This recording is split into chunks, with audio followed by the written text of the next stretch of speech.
Të nderuar teleshikues, përshëndetje. Unë jam Orlan Qafoku dhe ky është emisioni Dekalog. Në gjithë këtë situatë të ndezur ose absurde politike, ka dhe një jetë tjetër. Është ajo e kulturës. Dhe brenda kulturës është edhe media se si e pasqyron këtë kulturë. Është e rrallë që të ftosh në emision një gazetar që mbulon kulturën në gjitha dimensionet e saj, te libri, te showbizi, te koncertet, te muzika, te kinemaja, te teatri, por unë kam zgjedhur sot një personazh që nuk është vetëm i lidhur dhe ka spirancën e vet vetëm te kultura. Është një gazetar që bën punën e saj, për ditë nga mëngjesi darkë në punë, por dimensionet e saj janë përtej kësaj për shkak të impenjimeve në aspektin personal dhe jo vetëm. Luela Myftari, kam kënaqësinë ta kem sot në emisionin tim. Luela, të falenderoj shumë që pranove ftesën. Faleminderit juve që më ftuat. Pak edhe rrallë më ndodh që të flas për veten edhe të krijoj një profil, na ndodh që çdo ditë të flasim, të shkruajmë për të tjerët, për një histori tjetër, për një mesazh tjetër që duam të japim shoqërisë, për një reflektim tjetër, po nuk e di sa do ta bëj edhe sa do mundem ta realizoj bukur. Unë e çmoj shumë punën tënde, sepse shumë pak gazetarë të kulturës shikoj sot, dhe ti je kështu qendrestare, mund të quaj, kështu, do si jeni 3-4 vajza, ju se djem nuk ka gazetar, nuk ka. Do të nuk ka gazetar për gjithë ju që na ndiqni, gazetar djalë, do të burr, në kulturë nuk kam. Ben Andoni, do të që ishte reporteri i fundit, mund ta quajmë, do dhe Beni nuk është reporter, por është një pa diskutim që një lloj kritiku, analisti i kulturës, po gazetar, reporter të kulturës nuk ka. Dhe ju jeni shumë pak. Luela, pse nuk e praktikës kulturën? Çka ka ndodhur? Pse? Pse i ka qenë? Unë kam nisur me shkrime në Gazetën Shekulli, e kam nisur me socialen. Më së shumti ka qenë një periudhë që sa mendoja duhet kënë qënë fillimet e vitit 2000. Se më më fare ti? Nuk e mbaj. Di 16 ose 17 vjetë më parë kam hyrë zyrtarisht, si thuash, me siguracionen me siguracione, fjala siguracione. Pra, me siguracione, pra zyrtarisht në punë, po më tepër se 16 vjetë. Dhe historitë e para që kam shkruar, në fakt janë histori të cilat më preknin dhe vetë. Jetësore. Kur bëhesh pjesë e gazetarisë, sigurisht secili nga këta të rinj ka një lloj idealizmi që ndoshta rrugës ose humb, Ti ishe diplomuar për gjuletërsi? Ose jam diplomuar për gjuletërsi, madje se braktisa edhe në studimet master se mund të kisha zgjedhur gazetari. Gazetarin e kam, si thua, cekur vetëm në lëndët me zgjedhje.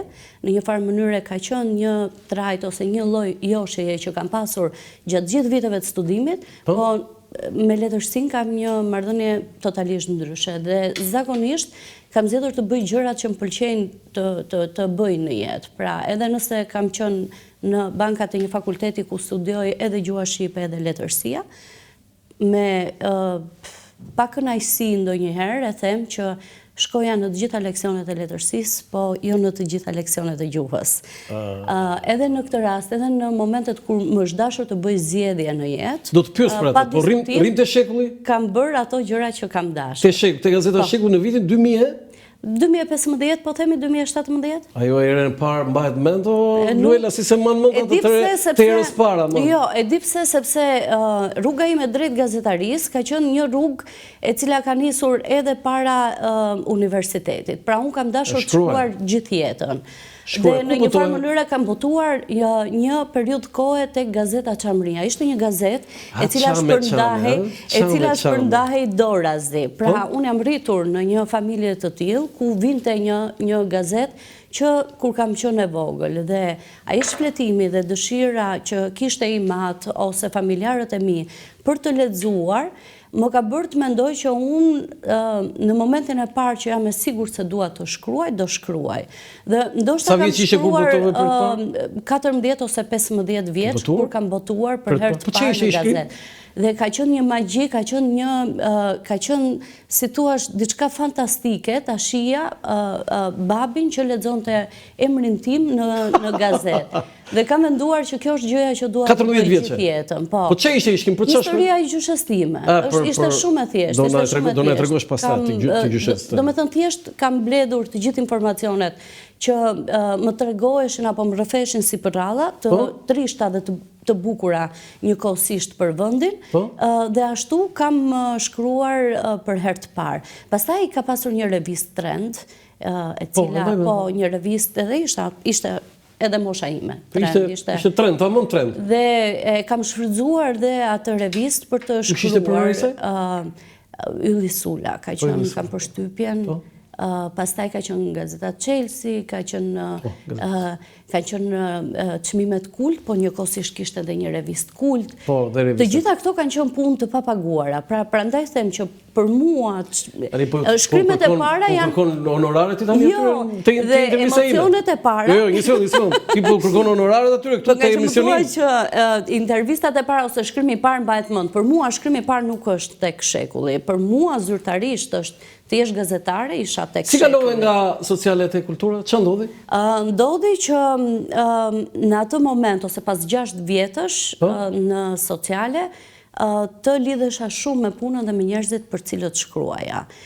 Papritur e pash veten që shkoja në azilin e pleqjve edhe kur nuk isha punë, pra isha lidhur me personazhet e mi, nuk ishte vetëm një histori që më mbante aty, po kisha takuar disa personazhe. E pash veten në fakultet që mbas fakultetit shkoja në shtëpinë e fëmijës, sepse desha ta ndryshoja vërtet botën, jo vetëm përmes gazetarisë ose përmes shkrimit.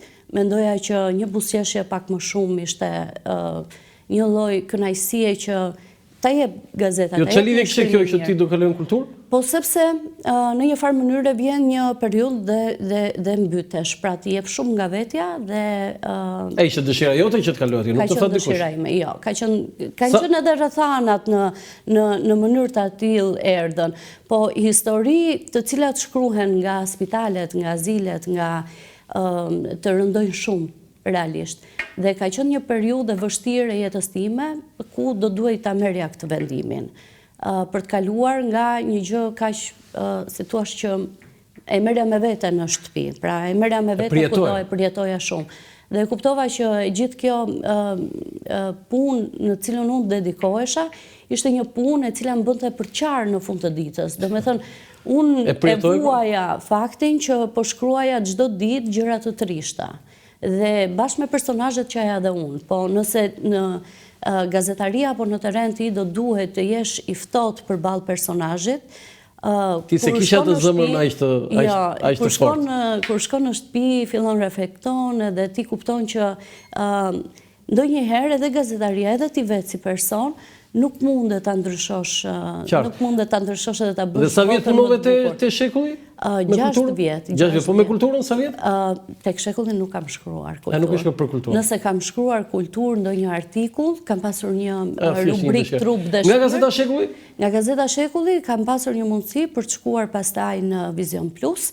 Po thanë njerë kështu që ti duhet kalosh në televizion? Të mori dikush, të tha, apo ishte dëshira jote? Nga Gazeta Shekulli, tani unë dua ta përmend se daljet e mia të para në televizion kanë qenë në një emision tuaj. Dhe në një farë mënyre nuk e kam konceptuar fare që në këto 6 vjet të punës në gazet, pra në shtypin e shkruar, të filloja dhe të dilja në televizion e në ekrane. Një, sepse mendoja që isha shumë e vogël. 2, mendoja që unë duhet punoja fort që ky emri të njihej. Dhe në momentin që ky emër njihet, atëherë do të marr, si thua, ftesat për të ardhur në studio. Sepse e kishe emrin, e kishe krijuar. Po, dhe besoj që në këtë bindje emisioni juaj ose ftesat tuaja që kanë qenë të parat, unë e mbaj mend shumë mirë, emisioni im i parë ka qenë në një studio që e drejtonit ju. Dhe e mbaj mend që kam pasur disi emocion, po jo më shumë emocion se sa përgjegjësi për të mbajtur atë emrin dhe kush fshihet pas atij emri që shkruan. I kam ato fotografi. Edhe unë kam arkivimin. Dhe shkova në Vision Plus. Dhe shkova në Vision Plus. Në Vision Plus kanë qenë 2 vajza kam përshtypjen me leje lindje, pra 2 gazetare, dhe sociales Dhe ti zënson. dhe e kulturës. Dhe mua oferta e punës më zhbër në atë periudhë, unë nga shekulli kam ikur, jo se kam pasur ndonjë konflikt, jo se isha e mërzitur, jo se nuk doja të shkruaja, por sepse po merja një shtëpi të re dhe po nisja një jetë të re. Pra një dhe më duhej kohë për të zgjedhur gjitha redimin dhe për të ndërtuar këtë jetë në re. Pra ku do jetoja unë, do më duhej kohë. Dhe unë kam dhënë ndërheqjen nga shekulli vetëm sepse desha të gjeja kohë për të ndërtuar këtë jetën e re. Dhe gazeta, në fakt, në të njëjtën kohë bashkë me studimet, nuk të lë hapësira shumë të mëdha. Sa punove te Vizioni? Në Vizion Plus kam punuar 4 vjet, 5. Dhe pastaj kalove në A2. Dhe në Vizion Plus më thanë që ti do të jesh gazetarja sociales. Në korridore e Vizion Plusit, disa njerëz mendonin që kisha ardhur për socialen, disa mendonin që kisha ardhur për kulturën. Dhe aty e kam pyetur Arban Hasanin, i kam thënë që drejtori. Di edhe kam dëgjuar që edhe vendi i kulturës është i lirë, unë do doja të bëja kulturën. Dhe më tha, jo, do punosh sociale, do të thënë, unë kam thirrë këtu sepse je gazetare sociales, emrin e kisha ndërtuar si gazetare sociales, dhe e besoj plotësisht tani edhe një drejtues kur të ka lexuar thuajse për 6 vjet që ti je një gazetare sociale, si e ndërton një lajm në atë sferën sociale, dhe ti pa pritur i kërkon që të bëhesh gazetare kulture. Atë ditë kam vendosur, do më thënë ka qenë një ëndër e imja që të shkruaja për librat, ka qenë e hershme. Pastaj nga Vizionit i kalove te A2-shi. Po, kam pasur një përvojë edhe në Albanian Screen, me një emision si autore. Nuk jam njeriu i mëngjesit që zgjohem herët dhe të bëj një emision mëngjesi, por edhe mendoja që nuk dëshiroja televizionin pas përvojës në Albanian Screen Alsat. Por zgjodha A2-shin pastaj. Okej, kam një pyetje të drejtë për drejtë. Ti tani ke krijuar një profil tipik të një gazetare kulture në televizionin A2. A bëhet kulturë nga gazetarët e kulturës, Luela? Bëhet, ju përmendët Benandonin. Benandoni mund të mos konsiderohet gazetar ose reporter i terrenit. Se kur shkova në A2 CNN fillova të kuptoja këtë ndryshimin midis reporterit dhe gazetarit. Të deri atëherë se kuptoje fare?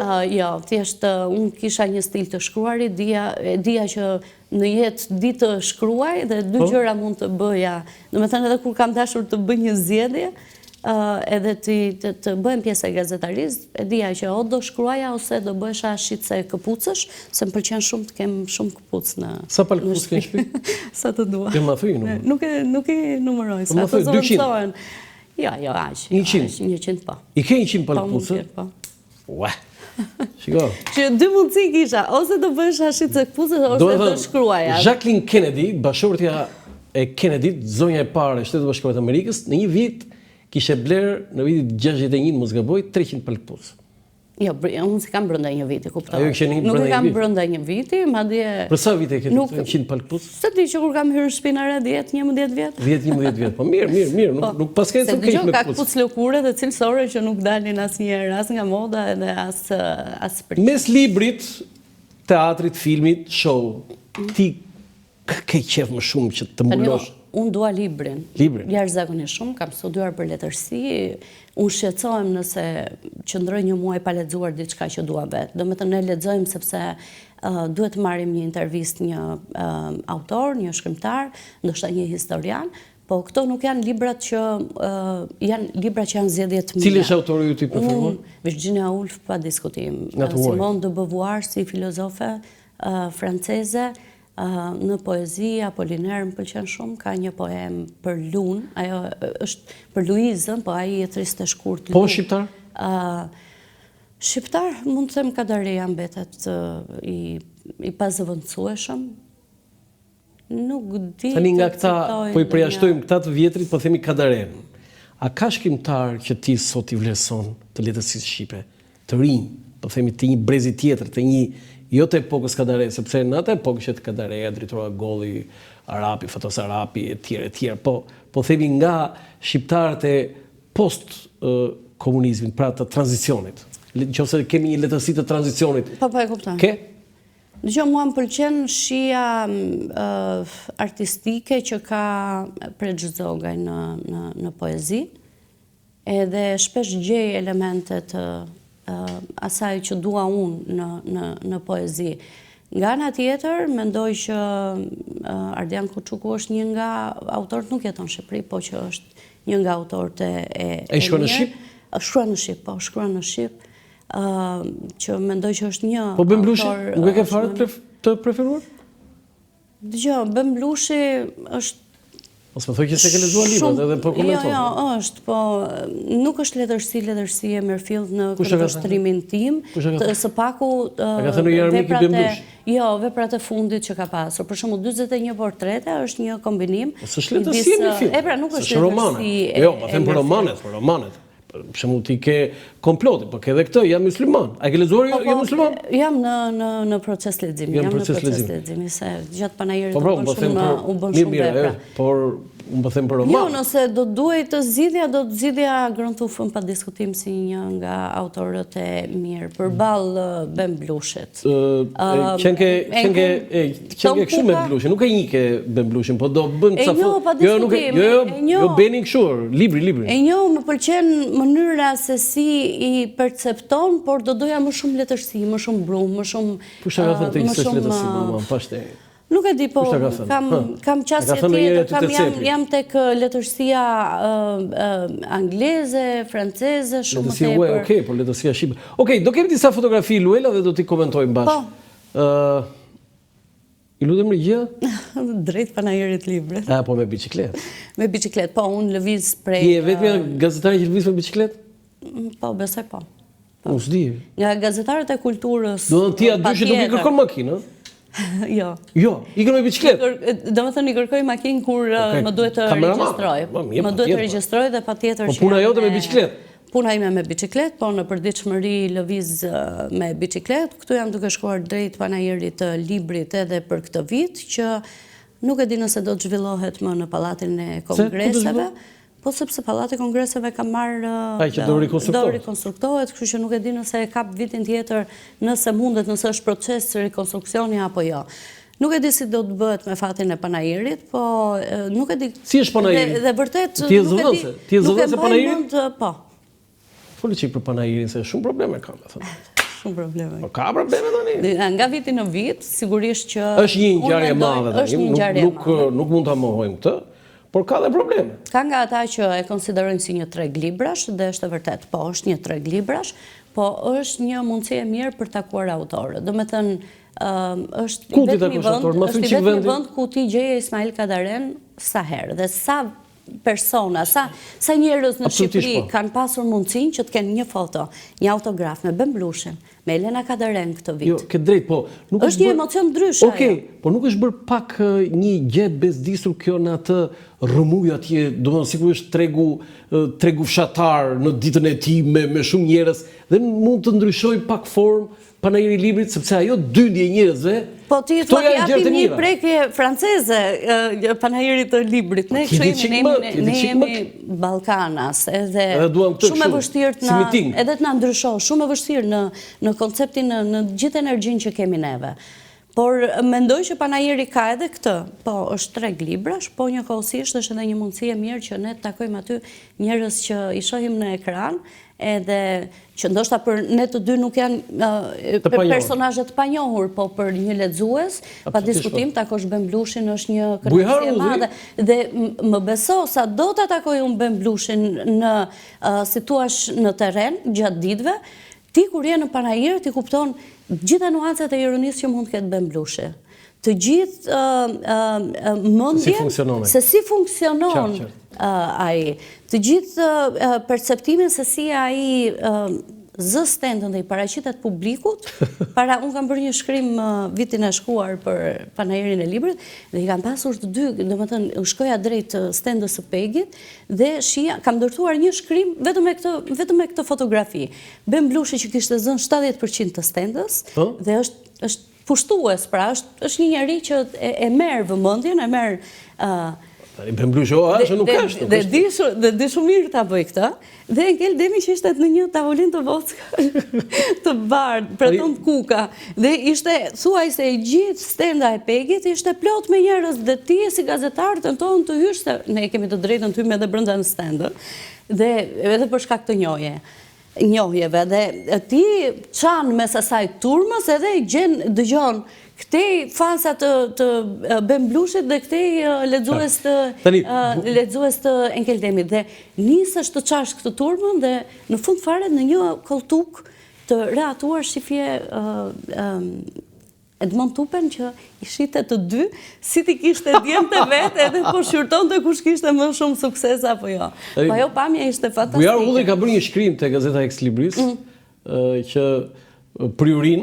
Po, se ndajnë çmimet. Jo, si mund të lexoj bëri një llogari ishte shumë e bukur ajo. Nga 1 janar deri në 31 dhjetor, kaq libra sa dalin, nuk lexon dot Juria. Si japin çmimet? Pyetja ishte thelbësore. E di. Si japin çmimet do Luela? Prandaj çmimet kombëtare të letërsisë jepen për vitin 2024. Pra çmimet kombëtare, po Panairi. Prandaj. Jo, një sekondë. Prandaj jepen, po, në këndvështrimin tim. Ti thua çmimet Panairit, ata s'lexojnë librat. Si japin çmimet ata? Prandaj po them që zgjidhja është që neve të mos japin çmimet e këtij Panairi, por të japin për veprat të cilat kanë dalë për gjatë një viti që është viti i kaluar. Por sa Panairi bën deri tani? Sa 28. 28, ti ke dhënë kod thua ti.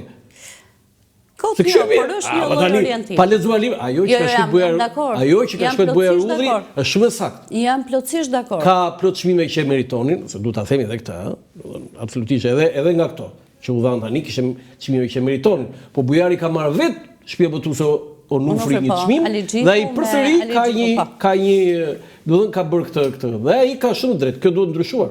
Që se vazhdoni më. Pa diskutim dhe unë mendoj prandaj them që shembulli më i mirë në këtë rast është siç ndiqen çmimet kombëtare, që janë çmimet kombëtare të letërsisë, ku ti jep mundësi juristë që të lexojë të gjithë librat e 2024.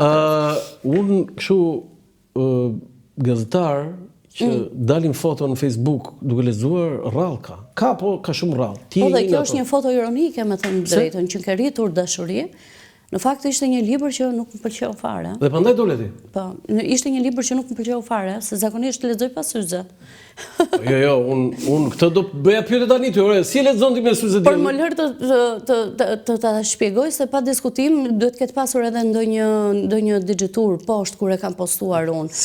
Ka qenë poezi të cilat mua nuk më kanë pëlqyer fare dhe neve na ndodh që të shkojmë në një aktivitet kulture në qendrën kombëtare të librit dhe leximit dhe edhe atje Edhe aty, pa diskutim. Edhe aktivitet aty? Të lënë librin aty, edhe kisha edhe si një lloj thirrje edhe për institucionet kulturore, që në institucionet kombëtare pa diskutim nuk mund të vi kushdo.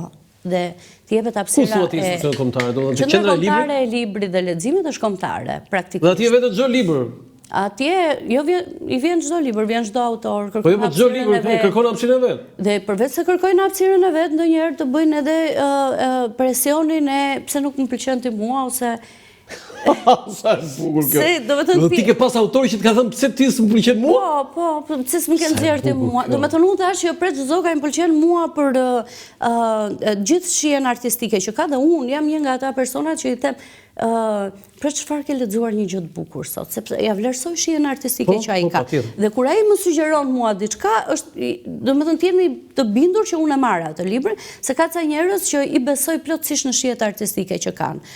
Por Preç Zoga është një nga ata personazhe. I them Rita Ndoci ti dit. Që në panajër më tha, s'më ke ardhur fare, s'më ke bërë një intervistë. Do me thënë, ne jetojmë mes këtyre.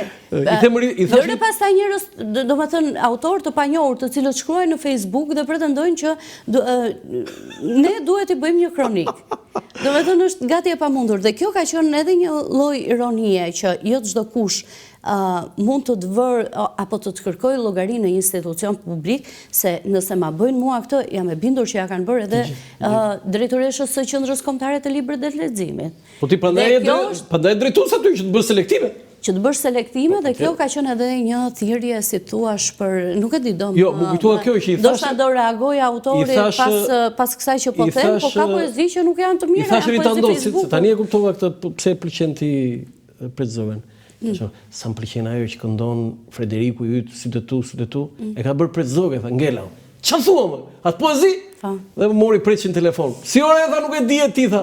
Unë e këndoj, tha, mua më pëlqente, por nuk e dija se kur thonë ati e teksti, në fakt ati duhet thot poezia, sa ishte poezia, nuk ishte tekst. Je dakord me mua? Jam plotësisht dakord. Sa ta thot teksti, kur thot teksti, o preqin thash, teksti, a e kupton? Po poezia është, ti dhe gjë? Po, 5 fustane ka qenë një Rita Petros. Që ajo është Rita Petros? Po, është Rita Petros. Unë mbaj mend që e këndoja kur kam qenë fëmijë dhe kur kam takuar Ritën e kam parë me ca sy që më shkëlqenin në fakt, sepse mendoja, domethënë më rikthente këtë lloj kujtimi. Sigurisht preçi nuk e lidh vetëm me këtë me sytë e tu, po e thash këtë si ajo është nga poezi më bukura lirike. E thash këtë si ngjarje sepse them edhe pse më pëlqejnë shihet e tij letrare, gjej në poezitë e tij shumë shije angleze, amerikane. Ka fine. Po, më pëlqen dhe në një farë mënyrë e them edhe për të treguar këtë ironinë e fatit, që më ka ndodhur që edhe Preç Zogaj në një farë mënyrë të më kap në panajër dhe të më thot pse s'më kushton ti vëmendje. Edhe Preçi. Po, edhe Preçi, por sigurisht nuk ka autor, nuk ka shkrimtar, nuk ka artist që nuk kërkon vëmendje, pa diskutim se cili, por duhet kuptojmë që edhe unë jam aty për të selektuar, për të zgjedhur, për t'i ofruar publikut. Ke bërë një kronik në njëri kështu që s'ke dashur të kemi bërë, po, kemi. Ke bërë? Po pse? Pse ke bërë? Sigurisht që kanë bërë. Ka thënë shefi yt? Jo, ka edhe raste si janë ndonë në ledhje. Jo shefi, po të futen 6-7 miq. Qa thua? Për kronik libri? Po, që ti respekton dhe i do shumë. Dhe ti e ke bërë? Dhe të vjen keq. Si e ke bërë tekstin e kronikës? Si e ullur atje? Ma tregojnë çik Luela, domethënë ti të kanë thënë 6 veta që bëjnë kronik për këtë libër. Edhe ma përshkruaj momentin që ti e ullur në kompjuter, do shkruaj tekstin dhe ke hedhur zërin pastaj. Ma përshkruaj pak? Ka pasur një moment në të cilin jam revoltuar shumë, po jam revoltuar jashtëzakonisht shumë. Me kë? Nuk po e them emrin. Po me shefat e tu. Më thonë që do shkosh dhe do bësh të librin. Shkoj unë në promovim. Promovim është shumë bukur, se ti dëgjon, ti thith në një gjë nga informacionet. Pra, janë 2-3 veta që e kanë lexuar librin. Pra, paraprakisht, kanë lexuar ndoshta në dorëshkrim, dhe ata të japin informacion, si thua për... Por ti ata i loj gjithmonë në sinkron, ta thonë vetë atë gjë. Po, është teknika e kronikës ajo. Dhe si gazetar është e turpshme që ti të përsërisësh fjalët e atij që është në sinkron. Duhet thua diçka tjetër në tekst. Dhe ku duhet ta gjesh këtë mençurinë kur ti nuk e ke lexuar librin, pra ti nuk e fjalë për të thënë. Dhe si e bëre? Dhe e marr, domethënë librin, siç bën ato planet e shfletimit, ato që mund të realizosh për një kronik, dhe në fund shoh që kishte një shënim, si një përmbledhje, si një sinops. Somari. E marr ato sinopsen bashkë me librin, lexoj sinopsen. 2 fjalit e para të sinopsit, sinkron. 2 fjalit e tjera të sinopsit, sinkron. 2 fjalit e fundit, mbetën fjalit e fundit, dhe 7 fjalit kishte. Dhe merdi keq në fakt për një fjali të sinopsit që nuk e vura në tekst. Po, i ndava 2 në fillim, 2 në mes dhe 2 në fund. Dhe fjalin e fundit e lash, merdi keq me të drejtën që e lash atë fjalit fundit, dhe mbasi e mbaroj kronikën, kronika transmetohet, edhe unë kam shkuar realisht te Arban Hasani, edhe i kam thënë dëgjoj, është ndoshta era e parë dhe e fundit që më kërkon të bëj një kronik për një libër të cilin unë nuk e kam lexuar, ose të paktën nuk e kam lexuar 100 faqet e para, për të kuptuar se si është shkruar, cili është stili, tema, ose nëse unë nuk ndërtoj dot 2 pyetje të mijat. Pra, e para dhe e fundit, po si e bëre tha kronika? Dhe i nxjerr librin, e kthej pas, dhe them ky është teksti i sinopsit, ky është teksti i kronikës. Dhe realisht e kam bërë këtë për ta kuptuar edhe për ti... Në cilë libër je këtu? Këtu jam në Sicili në Palermo, isha ndoshta një muaj më parë, kam shkuar të takoj Matteo Mandala, për një intervistë, po, intervistova, po, gati 2 orë bised me të para dhe pas intervistës. Sigurisht në horën e arbëreshve më dha disa si thuash spote ose pika ku unë mund të ndaloja dhe të takoja personazhe. Këtu jam në Palermo, në ato rrugicat e Palermos. €1 ishte libri aty? €1 ishte libri, po. €1 ishte libri, edhe ka gjithmonë stende. Sa libra blerë ti aty? 3 më duket, 3 ose 4 kam marrë, se varet nga në çfarë gjuhë tuaj lexon? Në anglisht shumë, në italisht përpiqem, po nuk është, por sigurisht që blej edhe në italisht, kam blerë në frëngjisht, unë nuk di një fjalë gjermanisht, po kam libra në gjermanisht në shtëpi. Umberto Eco thotë që libri nuk është... E di edhe besoj që se i kishte 50.000 libra, 50.000 libra në bibliotekën e tij. Nuk e di si do t'ja bëj domethënë ato librat në gjermanisht. Sa libra ke në bibliotekën tënde? Biblioteka ime ka një histori shumë të bukur që unë dua ta bëj film të shkurtër. Po më thuaj me pak fjalë. Është shumë e bukur. Një pjesë e bibliotekës e librarisë time, e rafteve, është me libra të bibliotekës së Laprakës. Pra vendit ku unë kam lindur. Ke vjedhur librat e Laprakës? Nuk i kam vjedhur. Hajdutja e librave, hajdutja e librave do. Jo, është histori tjetër, është më e bukur. Ti ke bibliotekën tënde librat e Laprakës? Po, e bibliotekës së Laprakës? Me vulën e Laprakës? Po i ke vjedhur mu? Ti hajdutë. Librash. Më lër të ta shpjegoj. Librash. Është një histori shumë e bukur që titulli Hajdutja e librave. E gjeta titullin. Nuk jam unë. Luela Myftari, Hajdutja e librave. Po. Domethënë historia e bibliotekës së Laprakës mund të jetë pa diskutim historia e tranzicionit të Shqipërisë, mendoj. Në vitin 98, diku kanë ndodhur trazirat e 97-s, shqiptarët kanë djegur arkiva, kanë djegur si thuash biblioteka, librari, nuk e di çfarë nuk u shkatrua atëherë. Unë duhet kem qenë në klasë të dytë. Do me thënë unë, llogaritë që bëj në atë kohë ishte në klasë të dytë. Jam regjistruar në bibliotekën e Lagjes ditën kur kam mbaruar festën e abetares. I kërkoja mamit një kuror me shkronjën L, se atëherë ashtu ishte. Dhe më regjistron, më tha, pra ti i di të gjitha shkronja tani, më regjistron në bibliotekë. Ku ishte biblioteka e Laprakës? Biblioteka e Laprakës mund të jetë 200 metra larg nga shtëpia ime, përballë me postën. Atë postë aty në hyrje të 2 rrugica para se të shkosh në Spitalin Ushtarak, është ende aty, qëndron ende aty, shumë më e bukur se sa atëherë. Po dhe ç'o ndodhi? Dhe bie zjarri. Çfarë viti, data e biblioteka, jo, nuk e mbaj mend. Kam qenë shumë e vogël, 98. 98. A do të që kaluar në 97? Ka kaluar në 97 dhe vazhdonin ndigjeshin, po. Vazhdonin ndigjeshin. Nuk e di çfarë. Dhe ti ishe klasë 2. Dhe çfarë bëre? Dhe biblioteka e Laprakës ka pasur 3 dhoma. Unë nuk e dija që njëra nga dhomat ishte dhoma e librit të huaj, në gjuhë të huaj. Pra, unë hyja në bibliotekë, se kam qenë e vogël, dhe ishte salla e leximit, që ishte letërsia shqipe. Një dhomë ishte e gjitha me libra në gjuhë të huaj. Dhe një tjetër ishte me libra të kohës komunizmit. Të kohës komunizmit. Ishte veprat Enver Hoxha 1, 2, 3, 4, 5, 6, 7, 8. Maksim Gorki, letërsi ruse. Komuniste? Nuk shkonin, ishte fiks letërsi komuniste. Po dhe që ndodhi ku po digjeshin?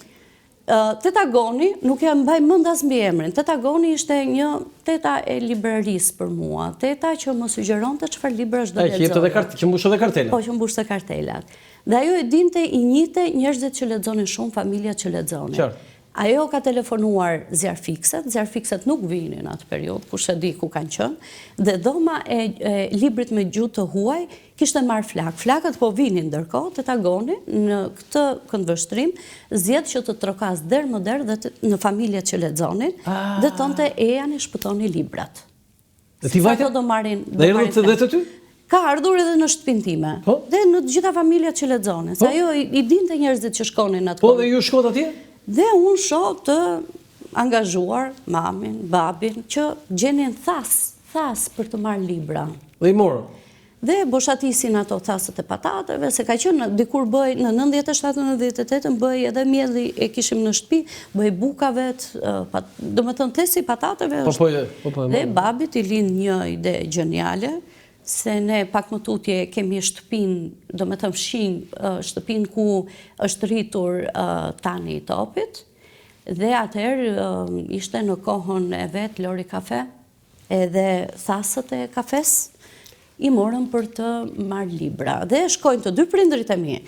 merr libra, vëri në test. Thasë ti morë tani topit, Dita Noxhës. Po, dhe është histori shumë e bukur. Sepse gjysma e lagjes merrte aty thasët e kafes për të mbushur me librat e bibliotekës. Po i morë librat ti që me shtëpi?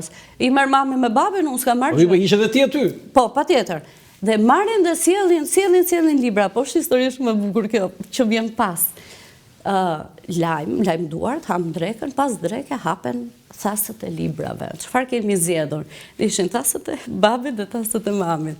Mami kishte të gjithë shkrimtarët si Remarque, Hemingway, Mark Twain. Pra, babi? Një lloj poezi. Veprat e Enver Hoxhës.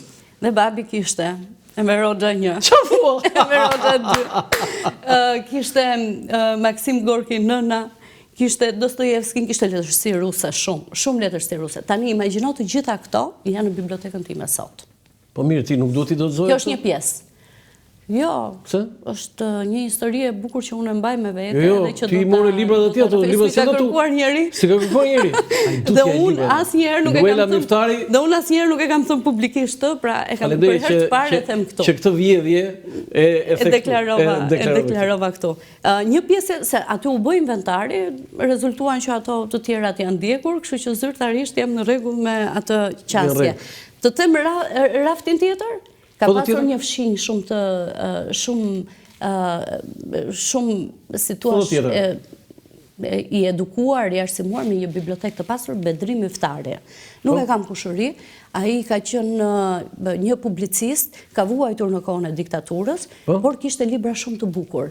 Dhe kur unë ka filluar universitetin për gjuhë letërsi, shpesh më detyrohesha të shkoja tek ai sepse i kishte thuajse të gjithë klasikët. I kishte? Dhe biblioteka e tij më mahniste, ishte një fshinj. Nipet e mbesa, një nip dhe një mbes, asnjëri nuk kishte zgjedhur letërsinë dhe askush nuk e donte librin. Sa herë që shkoja tek ai, merrja një libër dhe lija një tjetër. Për mua ishte bibliotekë lagje. Ai ishte si bibliotekë. Dhe ishte një periudhë kur për shkak të diabetit nuk mundi të lexonte më dhe filloi të më thonte që merre dhe mos ma kthe më librin se e di që ti do ta lexosh. Kur ai u nda nga jeta, vajza e tij i ka mbledhur të gjithë librat dhe bibliotekën e tij ma ka dhënë mua. Kështu që biblioteka ime nuk është... Edhe një dhurat tjetër, domethënë. Po, një dhurat tjetër. Biblioteka ime është e pasur edhe fal Bedrim Yftarit. Biblioteka ime është e pasur prej prindërve që sollën gjysmën e bibliotekës Laprakës. Luela, është e pasur edhe fal punës time tashmë, sepse normalisht librin e merr ai që e do ta. Po. Luela, këtu nuk po raporton për kulturën, besoj. Jo, këtu po raportoj për zgjedhjet, kam përshtypjen më shumë se 10 vjet, 12 vjet më janë bërë që raportoj për zgjedhjet. Më vjen keq vetëm që unë nuk kam shprehur vullnetin tim të lirë në zgjedhje, se kam qenë gjithmonë Nuk e votuar asnjëherë? Kam votuar vetëm një herë për Sokol Oldashin. Për Sokol Oldashin. Po, foto tjetër? Dhe nuk kam ndroje ta them, kam qenë 18 vjeç. E kam përjetuar si emocion, domethënë këtë të zgjedhjes, po më vjen keq që nuk kam raportuar më vonë. Edhe këtu si PR ose si menaxhere në panajirin e librit, e bëj tashmë prej ndoshta 5-6. Po pse me Remarkun? Vazhdon se është një tufë e madhe me libra, por Remarku ka qenë një nga veprat që mua më pëlqen shumë, edhe më ka pas pëlqyer shumë, madje në atë kohë mendoja që kur të rritem do pi rum. Do me thënë çdo pije që do porosis unë kur të shkoj në klub, do ishte me rum. Vetëm se personazhet pinin në rum. Skenari filmi që ka dalë tani i riu, pëlqen mi bazën e romanit? Më pëlqen, po gjithsesi mendoj që magjia e librit është libri është libër. Do me thënë nuk ja shpjegon dot një njeriu që nuk e kupton dot një libër të ri kur i mban aromën. Foto tjetër? Janë dhe këtë do ja dërgoja një mikes time që kërkon një burrë që do të lexojë. Si ishte? Kërkon një burrë që do të lexojë. Ti po bën thirrje vajza? Jo, unë isha në Palermo dhe ishte fiks pas asaj librarisë vogël. Dhe lexonin ata? Po, dhe lexonin ata. Ata ishin diku, kishte pak muzikë. Nuk do të jenë as italian, kam përshtypjen? Nuk besoj që janë italian. Është një foto e çastit, një foto shumë... E bëre ti? Po, e kam bërë sepse më ka pëlqyer si moment, si çast. Po që lexojnë burrë grua? Po që lexojnë, dhe mbase jo i lexoj unë. Nuk lexon burri libra? Lexon pak, shumë pak. Shumë pak, ja lexon ti? Më duket reader. Shumë e çuditshme se si unë po. Më duket shumë e çuditshme se si, po unë kam njohur atë kur kam qenë 15 apo 16 vjeç. Dhe tani justifikoj me idenë që nuk ka nevojë, se burri nuk të duhet për poezi në mbrëmje, të duhet, jo, nuk të duhet për poezi. Çfarë punon burri? Lexoj unë. Ai punon në një si thua firmë ndërtimi, nuk ka lidhje fare as me letërsinë, nuk ka lidhje me muzikën. Jo, ndërtues jo, merret me ndoshta me menaxhim. Dhe pëlqejnë shumë makina. Do me thënë jemi krejtësisht të kundërt. Ati pëlqejnë makinat që mua nuk më joshin kush e di se çfarë, pra unë lëviz me bicikletë, unë jam njëri që lëviz me bicikletë, ai është njeriu i shpejtësisë, i adrenalinës, i motorëve dhe i makinave. Kjo është i foto që kam bërë unë në parku, Parku Grand Parku. Dhe një djalë i ri lexonte. Bëri shumë përshtypje, unë s'isha parë asnjë të ri të re lexonte në park. Inshallah nuk ka në një libër kështu tekst që do ketë provim ditën tjetër, ëh. Po e nxora këtë, bëra video Luela dhe komentet ishin nga më çfarë them unë. Po, duket edhe është simpatik. Po, tani isha në Liechtenstein. Edhe shumë e vështirë, ka disa kultura në botë ose disa shoqëri në botë që janë krejt të ftohtë, që për ne nuk konceptohen dot. Për shembull, kështu më ka ndodhur edhe në Stockholm. Shumë pak njerëz të përshëndesnin, ishin të ftohtë. Dhe ti duhet të përshëndesin ty, ëh? Po, unë jam një njeri që dua zhurmë me të drejtën, nëse, domethënë unë kam bërë 2 udhëtime me një herë brenda pak ditësh, domethënë kam ardhur nga Palermo, kam qëndruar 2 ditë në Tiranë dhe pastaj kam ikur prap në Liechtenstein. Dhe ishin 2 kultura komplet ndryshe. Në Palermo ku ushqeja është mirë, ku diun pastat janë fantastike, vera është fantastike, gjeje në çdo cep libra, kafe me emrin Dante, është një magji e vërtet dhe shumë zhurmë.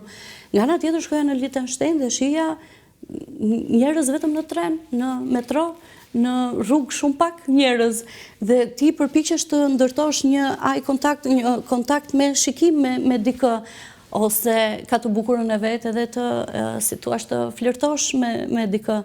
Ata ishin njerëz që edhe po të shihnin në sy, kishin një libër të cilin e shihnin si një formë shpëtimi dhe ishin gjithkohës duke lexuar. Është më keq në Amerikë akoma, po do ndërmarrësh një nisëm që të bësh foto në Shqipëri, në Tiranë, po edhe në qytete tjera që persona duke lexuar. Po, do më pëlqente shumë. Po nuk e di sa fotografe e zonja jam, se tani. Po më mjafton ta fiksosh tani se ti nuk je specialiste, po si gazetare ke syrin e fotografit. Po, patjetër. Sigurisht subjekti, ajo që rrëfen personazhi është pa diskutim për ne si gazetar është shumë e rëndësishme. Lexojnë shqiptarët? Pak, shumë pak. Mendoj që lexojnë shumë pak. Po ti dhe panajri çfarë blen aty? Lexojnë përciptazi. Lexojnë vepra të cilat janë në mas, pra letërsi bestseller. E kuptoj këtë dhe është krejt normale sepse ashtu ndodh në të gjithë. Aty janë me çanta më Luela. Po do doja që shqiptarët lexonin pak më shumë. Nuk aty, domethënë, ishe, po në botë t'ishe edhe një shitës ambulant i cili lexon. Okej, do kemi ndërprerje publicitare dhe kalojmë te ajo tema që ti e ke shëmbërzuar për çamërin, publicitet. Për herë të parë në Shqipëri dhe Evropë, përmes aplikacionit i reja, zhvilluar nga Akinvest, mund të dërgoni para me MoneyGram në të gjithë botën, direkt në telefonin juaj. Dhe kjo do të kushtojë sa gjysmën e komisionit që do të paguanit nëse ju do të shkonit në çdo sportel. Mjafton të shkarkoni aplikacionin e reja për Android dhe iPhone, të regjistrojeni si klient dhe me njëherë do të dërgoni para në të gjithë botën, me MoneyGram vetëm me gjysmën e komisionit. Bëj zgjedhjen e zgjuar, dërgo para me MoneyGram në aplikacionin e reja. Faleminderit institucionit monetar MoneyGram Akinvest që mbështet emisionin Dekalog këtu në Dritare TV me sloganin transferosh shpejt, gjithmonë më shpejt, kudo dhe kudo. Luela, Çamëria dhe Luela Miftari janë bërë një, ka kohë. Unë që të njoh, e di që zemra jote rreh, do të thënë për Çamërinë. Tani na trego pak cila është lidhja jote me çamin. Ti je çame? Po, 24 garaç nga do të më kthesh. Të 4 gjyshit e mi janë çam në të gjitha. Çame. Çame. Domethënë 4 gjyshit e mi kanë ardhur nga çamëria në zonat prindit e babit dhe prindit e mamit. Po. Kështu që të dy janë, domethënë nga të dy anët janë. Në cilët si qyshin gjyshi nga babi, gjyshit nga babi, gjyshit nga mami? Qemal Myftari dhe Halide Mergjyshi nga një anë, Mergjyshi, është e më rinjohur, se janë familje të rëndësishme. Do dhe Myftari ati në Çamëri, ku, në cilën në fshat? Në Paramthi. Paramthi? Po. Në Paramithi, ndërsa nga ana e babit nga mami, Sali dhe Bejazet, të cilët janë nga pjesa e Grikohorit, ose nëse e njohin ndryshe tani, ata e kanë pasur Mete. Mete, por kur kanë ardhur këtu sigurisht kanë ndryshuar disa gjëra edhe për shkak të atyre që humbën, se historitë e Çambe janë nga më të ndryshmet në 44. 44 në atë përzënjen e madhe, dëbimin e madhe. Po, në valën e madhe. Ku instaluan ata? Në Vlorë njërë, në vullishet e Vlorës një? Nga ana e mamit, po, në Vlorë Fier, në Fier më së shumë të që unë kam kushërinjë ende sot, kam edhe në Vlorë kushërinjë të mitë, kurse nga ana e babit, Paramthia ka ardhur në Tiranë. Kanë ardhur në Tiranë? Babi ka lindur në Tiranë? O, sepse po të marrësh në konsiderat, do më thënë nga erdhën dhe ambientin në cilin ata ishin mësuar, është tuaj se e njëjta me atë që zjodhen, ku zjodhen ata të jetojnë pastaj më vonë. Do më thënë Paramthia është një vend që nuk është bregdetar, siç mund të jetë Igumenisa, pra i fshati Grikohorit nga cilit vinin njerëzit nga mami im, pra gjyshit nga ana e mamit, por ishin njerëz të cilët vinin nga një vend i ngjashëm, pra si një lloj kryeqyteti i Çamërisë. Pra nëse flasim për Paramthi, Paramthia është kryeqyteti, është qytet, nuk është qendër, është mua në përshtypjen e parë nga fotografitë dikur më dukej kur kam qenë e vogël thoja i ngjan Krujës. Nuk është e ngjashme me Krujën, është disi malore, duke qenë kështu. Po, është një magji më vete e gjithë Çamëria. Tani kur e mësove për të parë, sa vjeç ishe që historinë e gjyshërve ta tregoj gjyshja apo babi? Dëgjoj, në fillim ka ardhur shumë rastësi, ka ardhur kur kemi qenë të vegjël, na tregonin që Çamëria është shumë e bukur. Është një vend i bukur me detin fantastik. Përshkrimet zakonisht ishin të vendit, të ullishteve, të oborit, po historinë e familjes pastaj, të shtëpisë se si ndërtohej e të gjitha me radhë. Pastaj e ndërgjegjshme janë bërë diku nga gjimnazi, domethënë pas klasës së 7.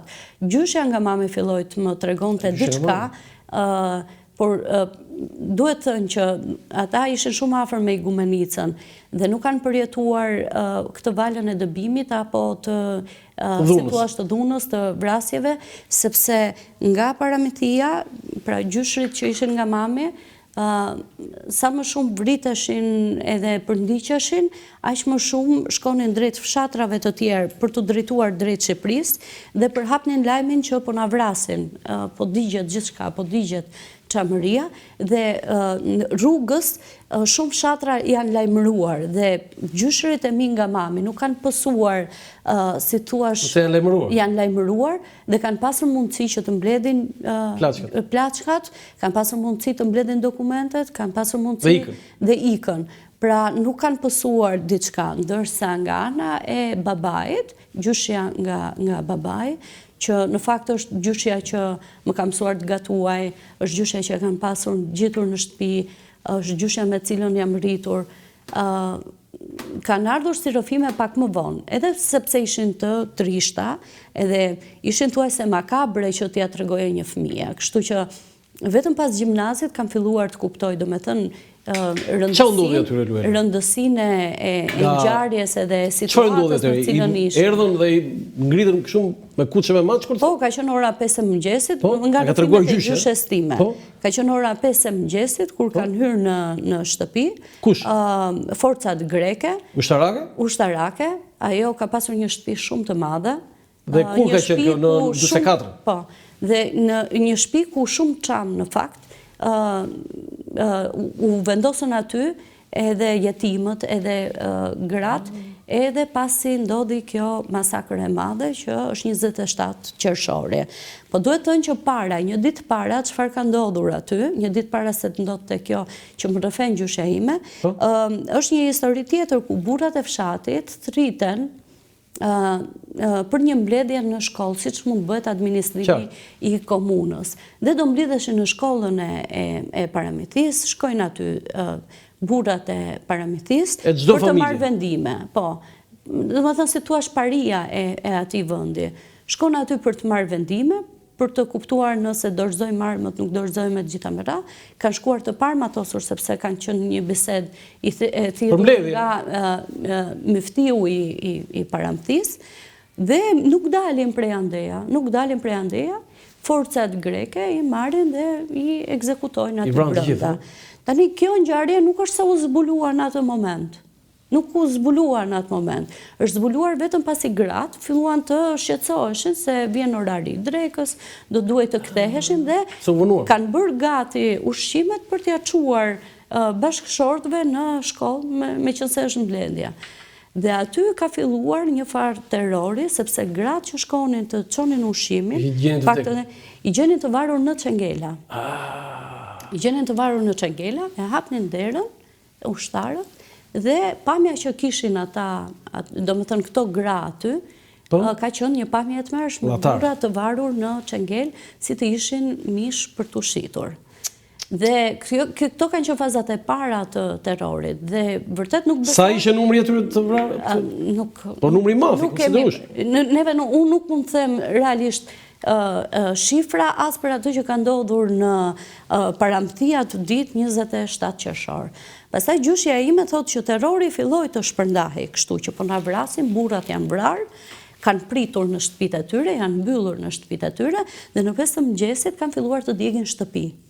Diku kanë vënë flakën, në shtëpinë e gjyshës time kanë hapur dyert dhe pjesa, domethënë kati i parë. Po. Dhe pjesa e parë, domethënë kati i parë ka qenë gjithmonë magazinë, se ata merreshin me tregti, kishin vajin e ullirit, kishin përveç magazinave, po edhe merreshin me tregti me të drejtën dhe njëri nga xhaxhallarët thotë gjyshja ime ka shpëtuar sepse ka qenë në atë orë të mëngjesit duke shkuar për të bërë tregti. Dhe nga ana tjetër, në katin e parë ishte edhe dhoma e punonjësve, atyre që shërbenin, sepse kanë pasur gati 7 apo 8 njerëz që shërbenin në shtëpi, gatuanin, pra ka qenë një familje e pasur. Dhe pastaj ikën. Dhe në orën 5 të mëngjesit hynë në katin e parë, në katin e dytë dhe të tretë që kanë qenë, si thua, domat, apartamentet, shtëpit, sepse jetonin 4 kurora, thotë gjyshja ime, në të njëjtin vend, dhe aty kanë zbritur fëmijët, gratë, kanë zbritur, i kanë nxjerrë nga gjumi, i kanë nxjerrë nga gjitha domat, dhe i kanë rreshtuar në katin e parë. I kanë rreshtuar në katin e parë, të gjitha grave, gjyshja ime mban mend shumë mirë, kanë filluar të tërheqin vatët e Floririt, e varset, për t'ia rrëmbyer. Ja ka ishur kështu, ja ka shkullur domethënë. Vllai i saj ka qenë 26 vjeç, hakim gjyshi, ka qenë duke zbritur shkallët në këtë moment, ka qenë një ndërdhjem e pak të familjes. Dhe kanë ekzekutuar në shkallë. Domethënë kjo është ajo që mban mend gjyshja. Pastaj këta ikën? Që këta kishin zbritur të gjithë dhe i fundit zbret hakiu dhe këtë e ekzekutojnë. Do këta ikën pastaj? I tërheqin Florint, i marrin dokumentat pasuri çfarë ka lart, pra një pjesë e ushtarëve janë në katin e dytë për të bastisur të gjitha domat, si thua, për gjetur Florint, dhe ushtarët e tjerë krijojnë terror në katin e parë ku janë gratë edhe. Ikën këta pastaj Luela? Gjyshja ime ka pasur dhe shumë gjyshe çame kanë veshët e çar për shkak të tërheqjes Florinve nga veshët ashtu. E kishte gjyshja jote? Po. E morën mend? Po. Dhe shumica ke shumë nëna çame të cilat i kanë ashtu, i kanë veshët e çar. Ka disa. Dhe nga ai moment Luela erdhën në Shqipëri? Po, erdhën sepse filluan të lëviznin edhe të shpëtonin. Ata kanë qëndruar pak aty, derisa i kanë shpëtuar disa forca, domethënë ushtarake angleze, kanë qëndruar aty sepse ngelën jetimat, pra ata bën këtë masakrën e madhe. Një detaj që është i tmerrshëm pastaj është që hakiun që do me thënë ekzekutuar në shkallë, deshen të prisnin copa edhe... Vllai i gjyshës. Po, vllajin e gjyshës. Për e ju imagjinoj 26 vjeç. Gjysha ime ka qarë gjithë jetën. Dhe pastaj edhe këtu... Për te i humbjeve që ka pasur, kam një pyetje qartë gjithmonë. Luela, ti e ke në deje gjakun e çamërisë. Nuk e ke, si ne që simi... Jo, e ke në deje. Tani, si e ndërron ti, si do zgjidhet kjo? Qa vlon atë trurin tënë? Si do zgjidhet kjo? Si e ke ti atë parashikimi dhe ëndrën? Unë kam pasur mendime të ndryshme në periudat të ndryshme. Për shumë, kam qënë në gjimnaz, kur fillova të zbuloja këto historitë e të mërshme të terrorit, të tmerit, se si ikni në rrugës, se si... Mos më thoj që duhet merri hak. Kujtu, më të regonde për shumë gjyshja që një nga kushurirat e mja ishte Shtatzan u hodh në humner. Do me thënë, unë nuk e perceptoj do të, sepse ajo nuk ecë të do të me vrap. Kushurire e gjyshës? Shtatzan u hodh në humner? Nuk ecë të do të me vrap, e ndishnin ushtarë. Do me thënë, pasi kanë qëndruar tek ajo shtëpia e madhe, bashkë me jetim të tjerë të cilët kanë shpëtuar nga shtëpitë e tjera, pasi kanë qëndruar dhe ushtarët, si thuash anglezi kanë thënë që ikni tani se s'keni më kohë dhe janë nisur, do me thënë imagjino fëmijë. Edhe... E u thonë mere? Sërish vionin të ndishnin në ushtarët grek. I ndishtin rrugës, ajo nuk ishte fuqi të ecë se Shtatzan u hodh. Ti si e parashikon? Dhe në mosha të ndryshme kam, do me thënë gjithë historinë e kam perceptuar ndryshe. Kur isha fëmijë, thoja po mirë gjithë kjo që ka ndodhur, pse s'ikni juve, t'ikni prapa aty, dhe të ktheheni. Sa ata ma shpjegojnë shumë bukur, e kemi shtëpinë afër detit, e kemi disa deti bukur është aty, dhe unë thoja është një gjë magjike. Ti ke shkuar aty? Kam shkuar aty. Te shtëpia jote? Kam shkuar. Te parve tu? I kam matur me hapa, po është një histori shumë e bukur. Ç'a bëra në moment? Dhe atëherë thoja si ka mundësi që këta nuk shkojnë. Kur fillova të kuptoj këtë historinë që është e trishtë, është makabre, nuk e shifja më si prallë. Do me thënë të shtohesha shumë. Edhe thoja, unë këto histori do t'ja tregoj gjithë botës, se nuk ka mundësi që gjithë bota ka qenë kundër nesh. Si ka mundësi që askush nuk na ka zgjatur dorën. Do me thënë kisha një revolt të brendshme për të kuptuar se si Europa në atë kohë kishte këtë qasje, se si Anglia kishte këtë qasje. Pastaj beson që unë një periudhë kohe thoja unë nuk do shkoj kurrë në Angli, sepse Anglia na ka coptuar. Do me thënë, ka momente në adoleshencë ku ti je shumë, do me thënë ti ke një revolt të brendshme për të ndryshuar gjërat, për të vënë gishtin. Tani kur jeri ti e kupton që nuk mund të vësh gishtin askund. Nuk mund të vësh gishtin dhe nuk e ndryshon dot të kaluarën. Ajo që unë e shoh si zgjidhje është pa diskutim morale, dinjitet, është një kërkim falje një e para. Do me thënë gjyshja ime do ishte e qetë. Unë mendoj që gjyshja ime, gjyshrit e mi dhe shumica e gjyshërve çam, të cilët nuk na kanë rritur me asnjë fije urrejtje, dhe kjo ka qenë një pyetje tjetër që e bëja gjatë jetës. S'kishin urrejtje. Dhe thoja si ka mundësi që i kanë vrarë, i kanë prerë dhe nuk kanë të njëjtën, do me thënë nuk kanë një fije urrejtjeje për grekët. Nuk na kanë rritur. Do me thënë unë pyes, kam në A2CNN kam gjitur një vajzë tjetër çame, Rosalba Beto, ajo bën lajmet e botës, dhe e kam pyetur Rosalba, si ka qenë gjyshja jote? Do me thënë kanë qenë vetëm gjyshrit e mi, kështu se nuk e kuptoj se si mund t'jesh kaq i paqt dhe ti duash kaq shumë njerëzit, kur disa njerëz të kanë vrarë dhe të kanë prerë. Dhe ajo ashtu është rritur, me të njëjtën qasje, pa asnjë fije urrejtjeje. Dhe beson, thuaj se asnjë nga çanët nuk ka këtë lloj urrejtjeje.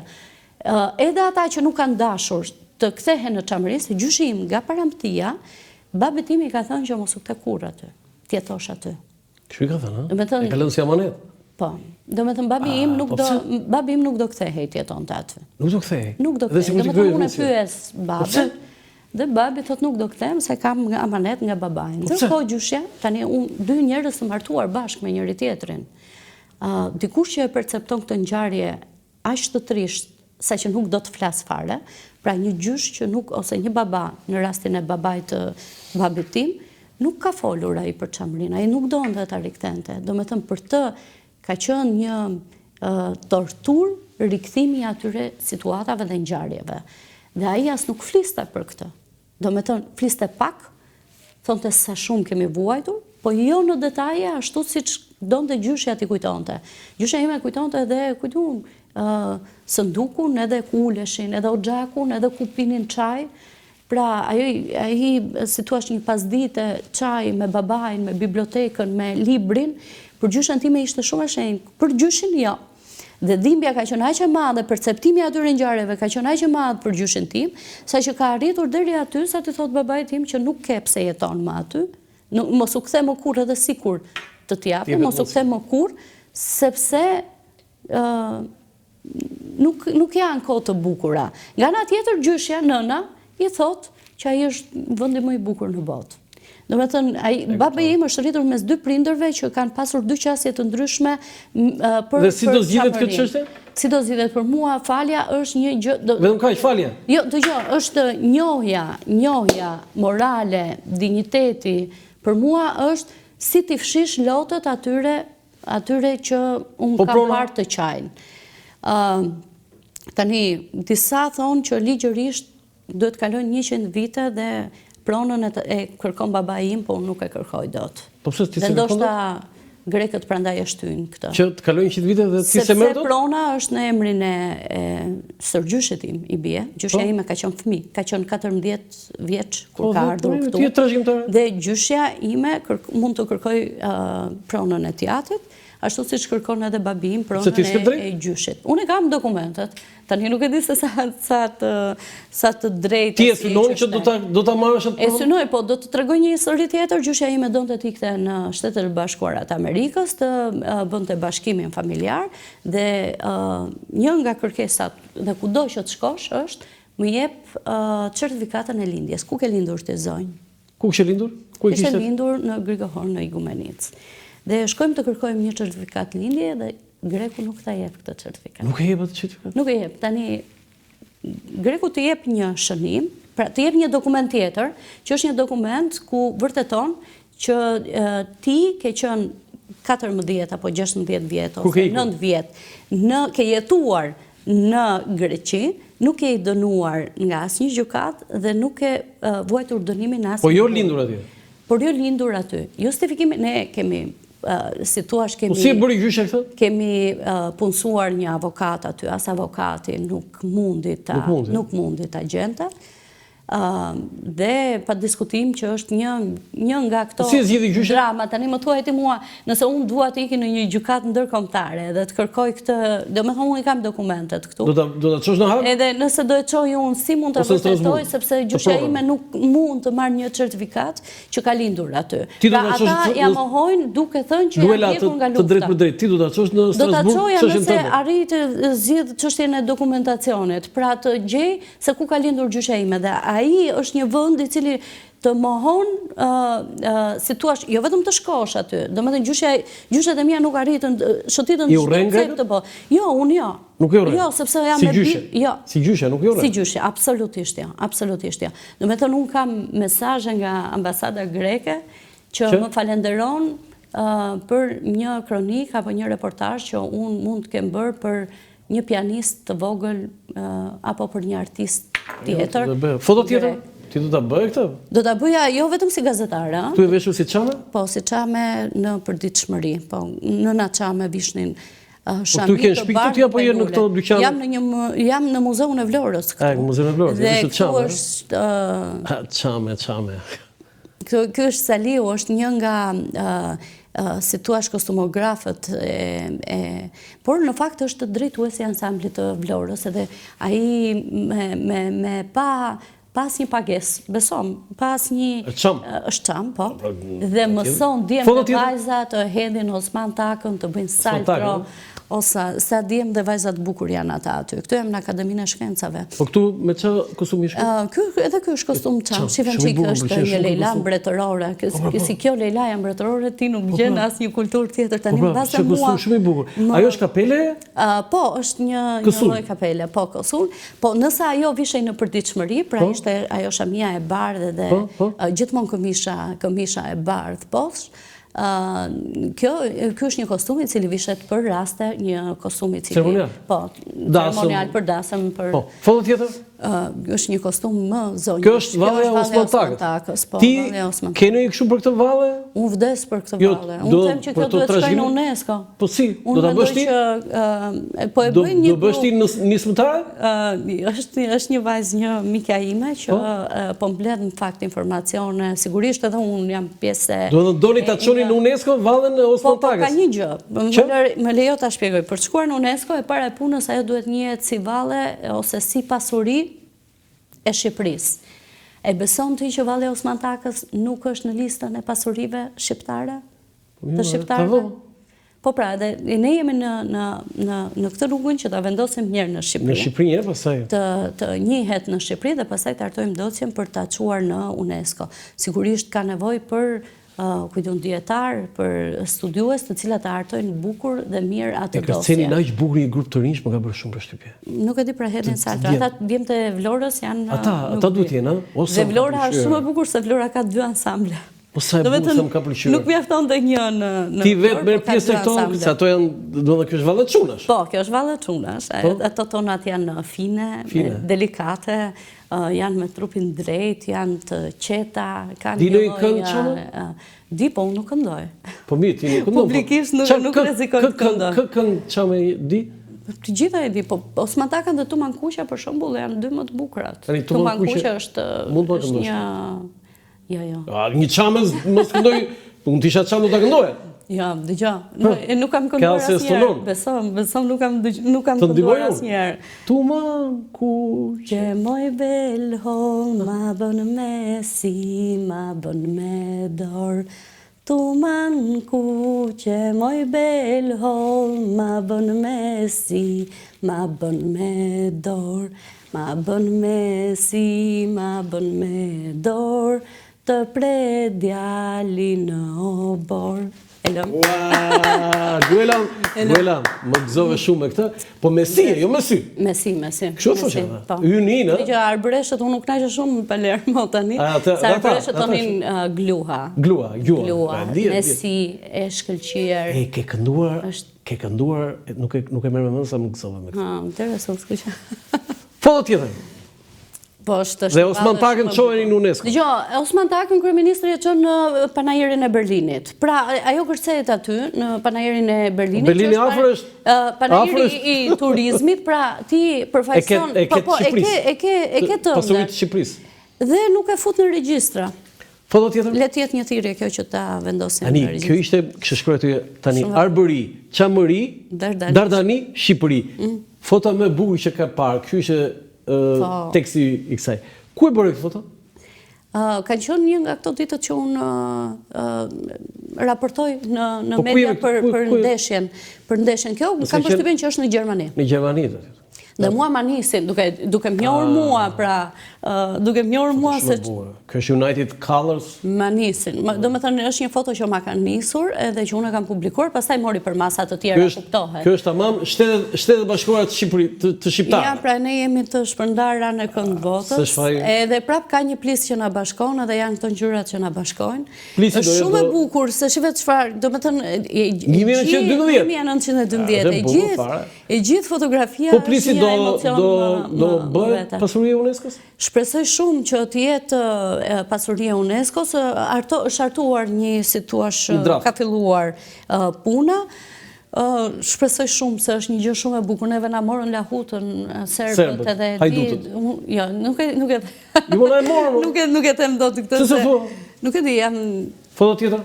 Unë ndonjëherë mendoj këtë, që ato po më pyesje për urrëtitjen edhe për mënyra se si ndërtohen marrëdhëniet zakonisht edhe mes fshinjve, janë mënyra që vijnë nga të dyja palët. Pra edhe një marrëdhënie dashurie, edhe një marrëdhënie miqësie, edhe një raport pune, ka gjithmonë 2 anë. Dhe edhe Jo, atë foton e parë. Edhe për një tango, pa diskutim duhen 2 veta ta kërcej. Jo, ti e djete kur tha që ne do donim që ne do funksiononim si norvegjez me fqinjet. Po, tha ai, po, që fqinjë ytë Serbia të funksiononte si suedez, mëse. Po, shumë e vërtet. Që ose ne bëjmë norvegez, ata do të bëjnë suedez. Tani, ma shpjegoj këtë foto se më pëlqeu shumë. Ju jeni vajzat që mbështesin kombëtaren e vajzave. Po, dhe është Anila Basha. Anila Basha. Anila që na ka. Pra ju me të kuq Anila me zez. Anila këtu na ka dhuruar, na ka bërë një dhuratë shumë bukur. Po, se vetëm Anila Basha mund të bënte bashkë tëra këto vajza këtu. Me një atje. Jemi përbashkuar para. Po, të bashkuara vajzat tu, këto vajzat, gjitha të famshme, vetëm Anila Basha mund të bënte bashkë. Janë breza të ndryshëm të gazetarisë. Pra, është një foto e cila rrëfen shumë. Mund të ketë gazetar që na pëlqejnë, mund të ketë gazetar që nuk na pëlqejnë. Po pra, këtë pra thash pra, ti bën bashkë. Po mirë, në stadium keni vajtur ju? Kemi vajtur, po, na fton shpesh. Dhe Anila, sidomos ftesat kryesore, i ka për ndeshjet që bën me vajzat. Me vajzat, kombëtare e vajzave. Me kombëtaren e vajzave. Po këtu na ka bërë nga një dhuratë, nga një uniform secila. Ka qenë një fest që jemi përbashkuar për vitin e ri, pas këtyre festave të nëntorit, dhe secila nga ne ka një uniform me emrin e vet pas. Me emrin Po, secila. Me emrin. Foto tjetër. Por është një gjuhë përbashkuese edhe kjo, se mund të ndodhi që asnjë nga ne. Tani ti luan në piano? Po, kam tentuar shumë, kam tentuar. Ke tentuar për luan? Jo, luaj vetëm 2-3 gjëra të vogla muzikore. Një lloj si që bëj Fureliz, më pëlqen shumë, se është edhe të thjesht, po. Ti luan Fureliz? Po, është e thjesht. Gjede një organon nga ato elektronike të pak. Për shembull, siç kam në kitar, domethënë unë në shtëpinë e prindërve kam edhe një kitar. Askush nuk e di që kam tentuar të mësoj në mënyrë autodidakte edhe kitarën. Kitarë dhe piano. Po, edhe piano. Gazetar kulture, mos di një vegël?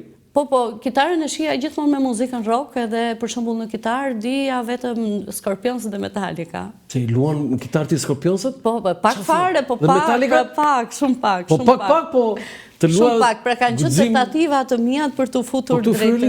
Po, më pëlqen shumë. Dhe këtu jam në Dubai, në Sharjah. Dubai? Po. O çfarë bën Dubai? Kjo është këtu jam në Bienalen e Artit në Dubai. Kjo është një piano. Se më ngrive gjakun se çdo luela luftari në Dubai. Kjo është një piano e 1926-s. Kjo është ekspozuar një herë në Bienalen e Venecias. E restauruar duhet jetë. Rregulluar duhet jetë. E rregulluar ka qenë zezë, është bërë e kuqe.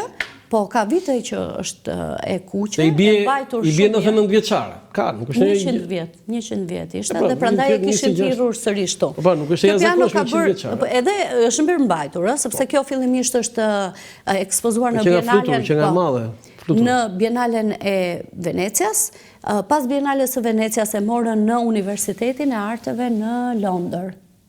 Dhe aty është mirëmbajtur dhe prandaj është shumë, sepse domethënë rëndësia që ka pasur kjo piano është luajta aty në Dubai, sepse në Bienale aty qëllimi ishte që ti të rrëfeje historinë tënde, çon si ka në cilën gjuhë të botës. Dhe këtu që të rikthehen prapë tek çamëria, ndjes. Këtu duhet të rrëfeje historinë tënde, dhe unë aty shija njerëz të cilët flisnin italisht dhe luanin çon si ka nëse ti dihet luaje piano apo jo. E rëndësishme ishte që ti tregoje historinë tënde dhe ta rrëfeje përmes notave muzikore, edhe mund të flisje. Dhe unë aty jam ulur dhe kam folur shqip, kam treguar historinë e gjyshes time edhe e... Aty në Dubai? Po. Dhe ndërkohë kam luajtur disa nota që në perceptimin tim ishin të trishta. Ishte dëshira për të komunikuar me një fshinj i cili mban një ligj lufte. Ne nuk e kemi një ligj lufte dhe mua kjo më trishton më shumë. Më trishton fakti që gjyshja ime e ka parë gjithmonë me idenë të bashkëtuarit ose të jetuarit me një fshinj që e do. Unë jam rritur në një lagje ku Enver Hoxha bëri bashkë minoritetin greke dhe çamët në të njëjtin pallat, dhe në pallatin e gjyshes time ishte nëna Tasho, e cila ishte edhe kishte minoritar grek. Ishte nëna Vanthia nga ana tjetër, që jo, Vanthia ishte po prap minoritare greke, dhe ishte gjyshja ime, Halide Mergjyshi, me hyrjen e saj në të njëjtin pallat. Në tjetër shkallë? Tani nëna Tasho ka vetëm pak kohë që ka ndruar jetë, dhe unë nuk besoj se mund të qaj një njeri për një minoritare greke, që si që mund të qaja unë për një fshinje. Tani pse? Ke qarë për ingreke që ka qenë kuptimi i gjyshën tënde? E di pse, sepse ata në të njëjtën kohë gjatë periudhës së komunizmit kanë pasur të njëjtin thuajse të njëjtin fat, që nuk mund të dilnin dhe të shkonin të takonin familjarët e tyre që i kishin aty, ndërkohë që mund të ishin martuar këtu dhe kishin ndërtuar jetën në një Shqipëri të izoluar. Dhe ata jetonin me mallin dhe trishtimin, ato qanin, ato ishin disa zonja të moshuara, disa gjyshe, nëna, të cilat e pinin kafen pas dite bashk, dhe thonin kur do hikim aty, kur do hikim aty. Aty ishte Greqia, për gjyshen time ishte Çamria, për atë ishte një pjesë tjetër e Greqisë, po çon si ka ishte Greqia, ishte një tokë ku ata nuk iknin dot. Skenare filma që ke këto të gjitha në Lëmiftari. Jo, tani unë mbasi i shpjegoj bukur. Jo, skenare filma, jo më. Kjo është një ditë e zakonshme domethënë në oborin e fëmijërisë time. Dhe nëna Tasho kur është hapur dhe kur ka ardhur demokracia, nëna Tasho ka shkuar në Greqi dhe gjysha ime nuk mundi të shkonte. Ka shkrepur foto nga do, ka shkuar dhe në Parankthi, ka shkuar dhe i ka sjell foto të gjyshes time. Dhe imagjino një minoritare greke, pra një greke dhe një çame, të cilat shifnin foto dhe qanin bashkë. Domethënë kjo është një histori që për mua është historia se si duhet ndërtuar marrëdhënia ime me Greqinë, marrëdhënia ime me grekët e sotëm, të cilët nuk janë pa diskutim ata që na kanë vrarë, të cilët mund të jenë pa diskutim një lloj si italianët me arbëreshët. Domethënë unë kam një shembull shumë të mirë në njërin anë të kufirit tim, që është arbëreshët dhe italianët një kulturë pritse që e ka treguar jo atëherë para 500 vjetësh se si priteshin arbëreshët, po na e ka rikujtuar në 90-ën kur u dyndën nëpër ambasada dhe vazhdonin jepnin ushqime, e ka treguar edhe gjatë ndoshta pandemisë apo kohërave më të vështira. Dhe greku në anën tjetër, i cili ndonjëherë mbyllë dhe kompjuterat për të krijuar radhë të gjata. Po për mua kjo është Gypsy King. Gypsy King ka mbërritur në Tiranë, ashtu si kanë ardhur shumë artistë të tjerë ndërkombëtar. Tani, unë nuk është se di si thuash spanjishtën e tyre, ose gjuhët latine, nuk është se i di mirë. Ata ishin gypsy. Dhe si mund ta dija unë gjuhën e tyre. Ndërkohë, unë isha media manager e gjitha këtyre koncerteve vitin e shkuar që vinin në... Domethënë të gjitha artistët që mbërritën në Tiranë. Scorpionsat... Po, Scorpions, Dire Straits, Gypsy King, Giuseppe Ferreri, Jason Derulo. Erdi? Jo. Nuk erdi, pse nuk erdi? Nuk erdi, po sepse grupi tashmë menaxhohet nga si thua nga vllai. Janë ndarë, po ai kam përshtypjen i pafuqishëm për të interpretuar kohët e fundit. A ka kuptim grupi Dire Straits pa marrë? Dëgjoj, kishin katër nga antarët, ishin antarë... Kam një histori akoma më të bukur, unë vdisja për Europsat. Dhe ti shikoja njëri ishte ëndra ime. Kur janë tu t'ja nuk vajta, jo, nuk vajta. Më thaj shoku ngush, si sere, tha? Ai, thashun, kur doja unë, s'kisha mundësi.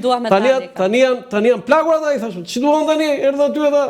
Kjo është një shumë e bukur, sepse muzika, është një nga ato foto ku mendoj që muzika është gjua e shpirtit, është gjua që na përbashkon. Foto tjetër.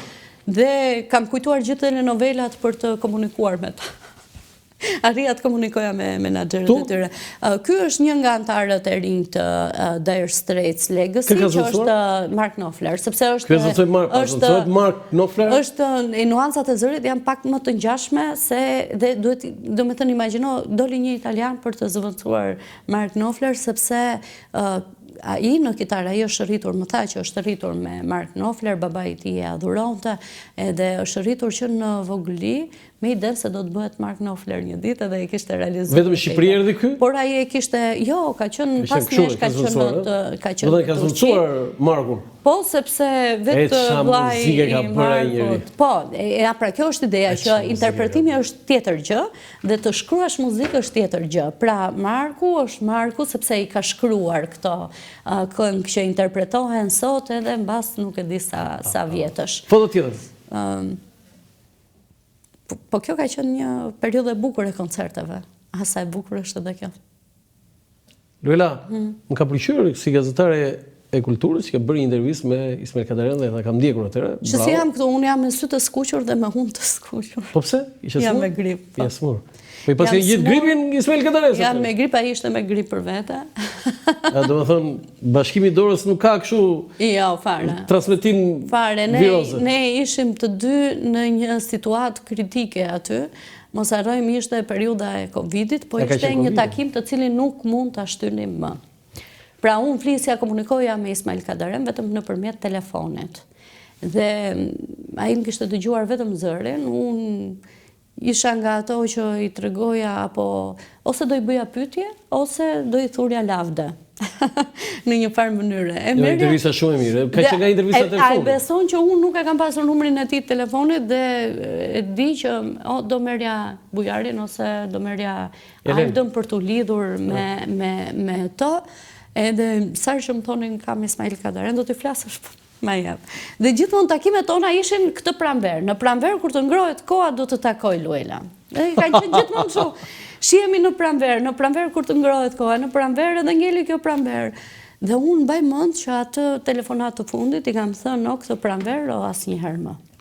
Dhe ishte pranverë e fundit. Po, dhe pastaj nuk ka qenë një takimi. Domethënë unë e ndërroja shumë më bukur. Por ka qenë një takim i vështirë. Do me thënë nëse hynë në takimet e vështira apo intervistat e vështira që kam pasur, po është kjo. Patjetër. Është ajo me Matilda Makoçen, që është një intervistë. Bërë intervistë me Matilda? Po, edhe ajo shumë e vështirë. Edhe ajo shumë e vështirë. Nëse na ndihmore gjë me foton e Matilda Makoçit, do ta vlerësoja shumë. Po pse? Kur e ke marrë Matilda? Nuk e kam parë unë. E kam marrë ndoshta para 2 vjetësh. Para 2 vjetësh. Para 2 vjetësh. Dhe çfarë foli Matilda? Unë nisa që ta merja në një intervistë për Xhevdet Ferin. Telefonata që unë i kam bërë, ka qënë... Ka luajtur disa filme. Po, përshëndetje Matilda, dua të... Madje kisha një telefon, numër shtëpie. As numër celular jo, nuk kisha. Dhe e telefonoj për të thënë që a ekziston më ky numër, po e provoj praktikisht të lidhem me të dhe më del nëna e Matilda Makoçit, lidhem me të, arri të komunikoj me të dhe i them që kam vetëm një pyetje të më tregosh si është të punosh me Xhevdet Ferin. Pra nuk dua të hyj në asnjë pjesë të jetës tënde personale. Më tha mua me kënaqësi, por do të telefonoj unë pak më vonë sepse dhe unë mendova që kjo është një intervistë që nuk bëhet. Pas 2 ditësh ka qenë diel. Mori vetë Matilda? Mori vetë Matilda. Sa gjë e bukur. Shumë gjë e bukur. Nuk e di ku e kishte gjetur numrin e telefonit, sepse unë e mbylla ditët e telefonit dhe unë nuk mendova që ajo do ta gjente. Jo, ti s'ke menduar asgjë? Po, s'ke menduar fare, sepse mendoj që ishte një nga... Ja, Matilda, një nga yjet e kinematografisë shqiptare, pa diskutim. Një portret... Do me thënë unë, kur atë dite që mendoja Xhevdet Ferin, që si portreti jashtëzakonshëm i kinemas shqiptare, se edhe ai ka një portret fantastik, Xhevdet Feri, me njëherë lidhja me Matildën. Do me thënë nëse më telefonon edhe unë kam që në shtëpi e diel, drek. E le burrin në shtëpi, ike, po e kuptova? Jo, lash gjellën. Le gjellën? Le burrin po e po? Edhe ne gatuajmë, do me thënë edhe ne jemi në shtëpi. Lash të gjitha punën. Si mund të jetë një çame kështu që zgatuan, për shembull. Po. Një çame që zgatuan, a mund të kuptohet? Apo që ja lënë në dorë dikujt tjetër. Dhe mbaj mend që e kapja gërshetin rrugës në ashensor, edhe dilja, dhe ndërkohë merja në telefon kameramanin e vetëm me cilin shëtisja gjithë... I vate të shtëpia? Dhe ishte, kë mund të rrisja të dielën, unë isha zyrtarisht jo në punë dhe telefonoj mikun tim Erald Kuçukun dhe i them merr një kamerë, gjeje ku duhesh. Dhe hajde sepse do ikim tek Matilda Makoçe. 119. Gjeje ku të duash ti kamerën dhe hajde tani unë jam nisur. Dhe nisem, Matilda i them jam pranë shtëpisë tënde dhe më thot ngjitu, Luela, ngjitu lart. Po, ngjitu lart. O sa bukur. Unë për korrektesën mendova se do takoheshim diku poshtë në një ambient dhe më thot ngjitu lart. Pastaj e kam kuptuar, do me thënë që mund të ketë qenë lidhja Gregu, sepse unë i kisha marrë disa intervista më herët Greg Ramës për instalacionet edhe për veprat e artit, që kishte ekspozuar në galerinë e arteve në universitet. Edhe ti Dhe e ka njohur. përshtypjen, po. Pra, Dhe kur i zjas se kur më tha që në gjitu lartë në shtëpi, sigurisht lartë në shtëpi ne kemi një farë edukate, si shqiptarët, që nuk shkojmë duar bosh, edhe i mora ca çokolata. O, sa mirë, Mora ca çokolata. mund të vej një çame kështu me duar në xhepa, atë çame. I zjas, domethënë, i the faleminderit shumë që më priten në shtëpi, dhe ajo më thot, kam parë që ke intervistuar Gregun, dhe me një lloj krenarie atë krenarinë e nënës. Dhe aty e kuptova që kishte krijuar një farë, ndonjëherë neve bëjmë kronika të thjeshta, por në thelb duket sikur këto të shpërblen disa vite më vonë. Pra, shumë, të ke thënë shumë bukur këtë. domethënë, ti nuk e mendon fare në atë moment, se për ty është një ditë pune e zakonshme. Një ditë pune e zakonshme. Ajo është që ti po tregon sot. Po ajo është një histori që mbetet dhe aty e kuptova që Matilda mua më besoi edhe për këtë shkak. Për një kronikë të thjeshtë. Unë mund të kem qëndruar aty rreth 2 orë gjysmë. Kronikën sa e transmetoi? Sigurisht do bëja një bisedë me të, për t'i shpjeguar që doja shumë të kisha një. Mos më thuaj që dhe vetëm një kronikë minutë gjysmë. Jo, 30 minuta. E bërë speciale. Po, e kam bërë speciale në shtëpinë e saj. Kemi diskutuar që... Vetëm për Xhevdetin? Jo. E nisa me pyetje për Xhevdet teknika pasaj aty. Çfarë tregoj, çfarë tha? I thash, doja shumë ta bëja një bisedë me ty, po një bisedë se ashtu si më priti ngrohtë edhe unë doja ta realizoja. Dhe çfarë humbja unë nëse nuk e kërkoja? Po, unë humbas nëse nuk luftoj për ta. Pra, humbjen unë eci me parimin që humbjen ne e kemi në xhep. Po nuk gëzove pasaj? Kur nisemi të bëjmë diçka, jemi në barazim. Dhe çfarë tha? Intervista ishte shumë e vështirë, do me thënë ishte e vështirë për mua t'i bëja pyetjen që pse mbante një portret e Edi Ramës në shtëpi. E kishe në dhomën e saj? Në dhomën e ndonjës? Po, do doja t'ja bëja ndryshe, që ku janë pikturat e Gregut dhe ku është piktura e Ramës në shtëpinë tënde. Por të Ramës e shija, portretin e Edi Ramës e shija dhe është në sfond. Foto apo pikturë? Pikturë. Pikturë kush e kishte bërë? Edi Rama. Është autoportret? Portret, portret që Edi Rama ja kishte bërë Matildës. Portreti Ramës ja kishte bërë Matildës? Që ja kishte bërë Matildës. Portreti ishte Matildës? Ishte Matilda. Ishte Matilda sipas Edi Ramës. Po themi në... Dhe ajo kur e kishte bërë atë pikturë? E thonte shumë bukur që kjo është një vepër e shokut tim, Edi. O, sa e bukur. Për të nuk ishte kryeministri Rama, ishte shoku i tij Edi. O, sa e bukur.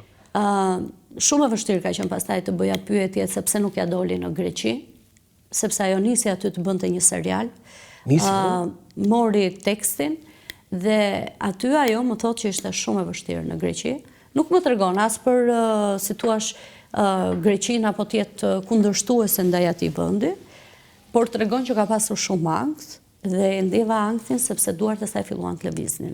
Po, jo, du të bëjmë... Dhe më është dashur që ta ndërpres bisedën her pas here për të mos i krijuar të ate. Ajo që kuptova unë ishte që ajo e kishte braktisur kinematografin për të qenë nën. Dhe për mua kjo ishte ndjesia më e bukur e të gjithë intervistës për kuptuar... Ti vete 5 aktore mund të luan dhe ajo një film? Po, tani po. Unë besoj që ajo luan në teatr. Nuk e di sa e aftë mund të jetë me tekstin, por roli një nëne për të, unë do doja të shija në teatr. Do me thënë tani, sigurisht nuk e shoh Matildën që ne shohim edhe adhurojmë në... Cili film të pëlqen më shumë i Matildës? Ka një Hije që mbetën pas, është ndryqim xhepa, o zotë sa... Hije që mbetën pas është shumë. Nëse ka një... Edhe apasionata? Edhe apasionata, shumë e bukur. Po, unë them zakonisht nuk më pëlqejnë këta djemt nordik që janë me lëkur shumë të bardhë, me sy boqell e gjitha me radhë. Por ndryqim xhepa bën një përjashtim. Do me thënë në gjithë kinematografin, mendoj që është aktori më i mirë që ne kemi fatin të kemi sot. Prit mërëmi në qikë me Matildën, se ishte Matilda që dilte dhe i mire, shumë mirë. Po, Matilda ja zbukuron dhe rolin. Ja zbukuron. Janë të dy bashkë, prandaj them që për të realizuar diçka... Ja zbukuron dhe rolin, se Matilda ishte aktore madhe. Shumë, e mirë shumë. Dhe në shumë pak vite pati shumë role, dhe role gjithmonë të nivelit do të thënë të kryesor. E di çfarë do doja unë të gjeja dhe ta shija Matildën, do të thënë një nga kapitujt e saj të bukur është prezantimi i një festivali në radio televizionin shqiptar. Po, ka. I një këngë. Dhe unë nuk arrit ta gjej. Ta gjesh në arkiv. Ta shoh si e ka prezantuar, po jam shumë kurioze. E maj mend tu, jam shumë kurioze, domethënë ta shoh. Kjo është një gjë që unë nuk e kam zbuluar nga Matilda. Për ta parë komplet. Por nëse më pyet mua se mos gaboj me ndriçim xhepën? Nuk e di këtë. Me parter gjyqimin duket. Nuk e di, por ajo më ka si informacion. Po, ka drejtuar. Që ka pasur emocione, dhe ka qenë shumë mirë. Po, dhe e ma zbulon në këtë intervjist, dhe unë çuditem si nuk arrit ta shoh. Më kënaqem me këtë. Por nëse unë e shoh, si gazetare kulture, kuptohet, se unë s'jam regjizore, s'jam as... Po nëse dua ta shoh prap Matildën, dua ta shoh në rolin e një nëne, në teatr kombëtar eksperimental ku të mundet, regjizorët duhet ta shohin si mundësi. E di do ishte. I kanë bërë ftesa? Nuk i kanë bërë pra ftesa. I po thoj aty regjizorëve ti bëj ftesa. Ne them që Matildën unë e shoh në rolin e një nëne. Nuk besoj që si ka bërë ftesë Kiça Londra. Nuk është Kiça shumë mirë, i ka shkuar. Nuk e di, ja sapo dal nga kjo do t'i thuash? Do t'i them. Kiçës. Po. Foto tjetër. Na kënaqem me këtë lojë. Është e mirë shumë. Ja. Si që të thash, 25 vjeç, 26 vjeç, ja... Kush është tani aty? Omer Mergjyshi. Omer Mergjyshi? Mergjyshi. Këtu kur erdhën në Shqipëri e bën Mergjyshi. Nga babi nga mama? Nga parantia, nga babi. Nga babi. Me babin... Po Omeri kush çe kishte babi? I bie Gjyshi. Mergjyshi? Po, Mergjyshi. Po pse jo Miftari? Po, sepse ka ndryshuar, sepse është Gjyshi nga ana e babit. Pra, kjo është Gjyshja. Është emblemi i vajzërisë, po. I vajzërisë. Haki Mergjyshi, të dy vëllezër? Është ai që u ekzekutua në... Ai 26 vjeçari. Po. Ky është babi yt. Ky është babi. I urren grekrit? Jo. Nuk ka, por nuk do shkonte. Ta thash që nuk do shkonte të jetonte aty. Po këtu ku jeni? Këtu jemi në varrezat e Klogjërit, është një monument. Monument i gjigant aty. Po, një monument gjigant, i cili na përbashkon si thua me 27 qershor, po kam shkuar që fëmijë. Kam shkuar dhe këtë vit. Edhe këtë vit isha me babi, nuk pati mundësi të vinte. Por kam qenë me njerëz të cilët kanë ardhur edhe që janë 90 vjeç, edhe vinë nga çdo cep i botës. Po do tjetër? Edhe nga Australia vinë për të shkuar në varrezat e Klogjërit. Kjo është gjyshja jote? I ngjan. I ngjan gjyshja ime. Po mos jetë gjyshja jote, është gjyshja e gjithë çamëve që i ngjan shumë, sepse flokët e bardhë, shamia e bardhë, vërtet të gjitha vuajtjeve, disa të bukura janë ato shamit e bardha, sepse është fiks ajo që mendoj, domethënë nuk na kanë rritur me urrejtje. Kanë dashur gjithmonë paqe dhe ajo shamia e bardhë edhe gjithmonë me lule edhe në rast e vakish. Edhe në rast e vdekjesh. Gjyshes time domethënë humbi 2 fëmijët e vet, i ka humbur më të rinj, pra një nën që i vdesin fëmijët shumë më herët, nuk e vendosi kur shamin e zezë, nuk vendosi kur të vishte të zeza. Sepse di që është shpirti vetë që vajton, nuk është...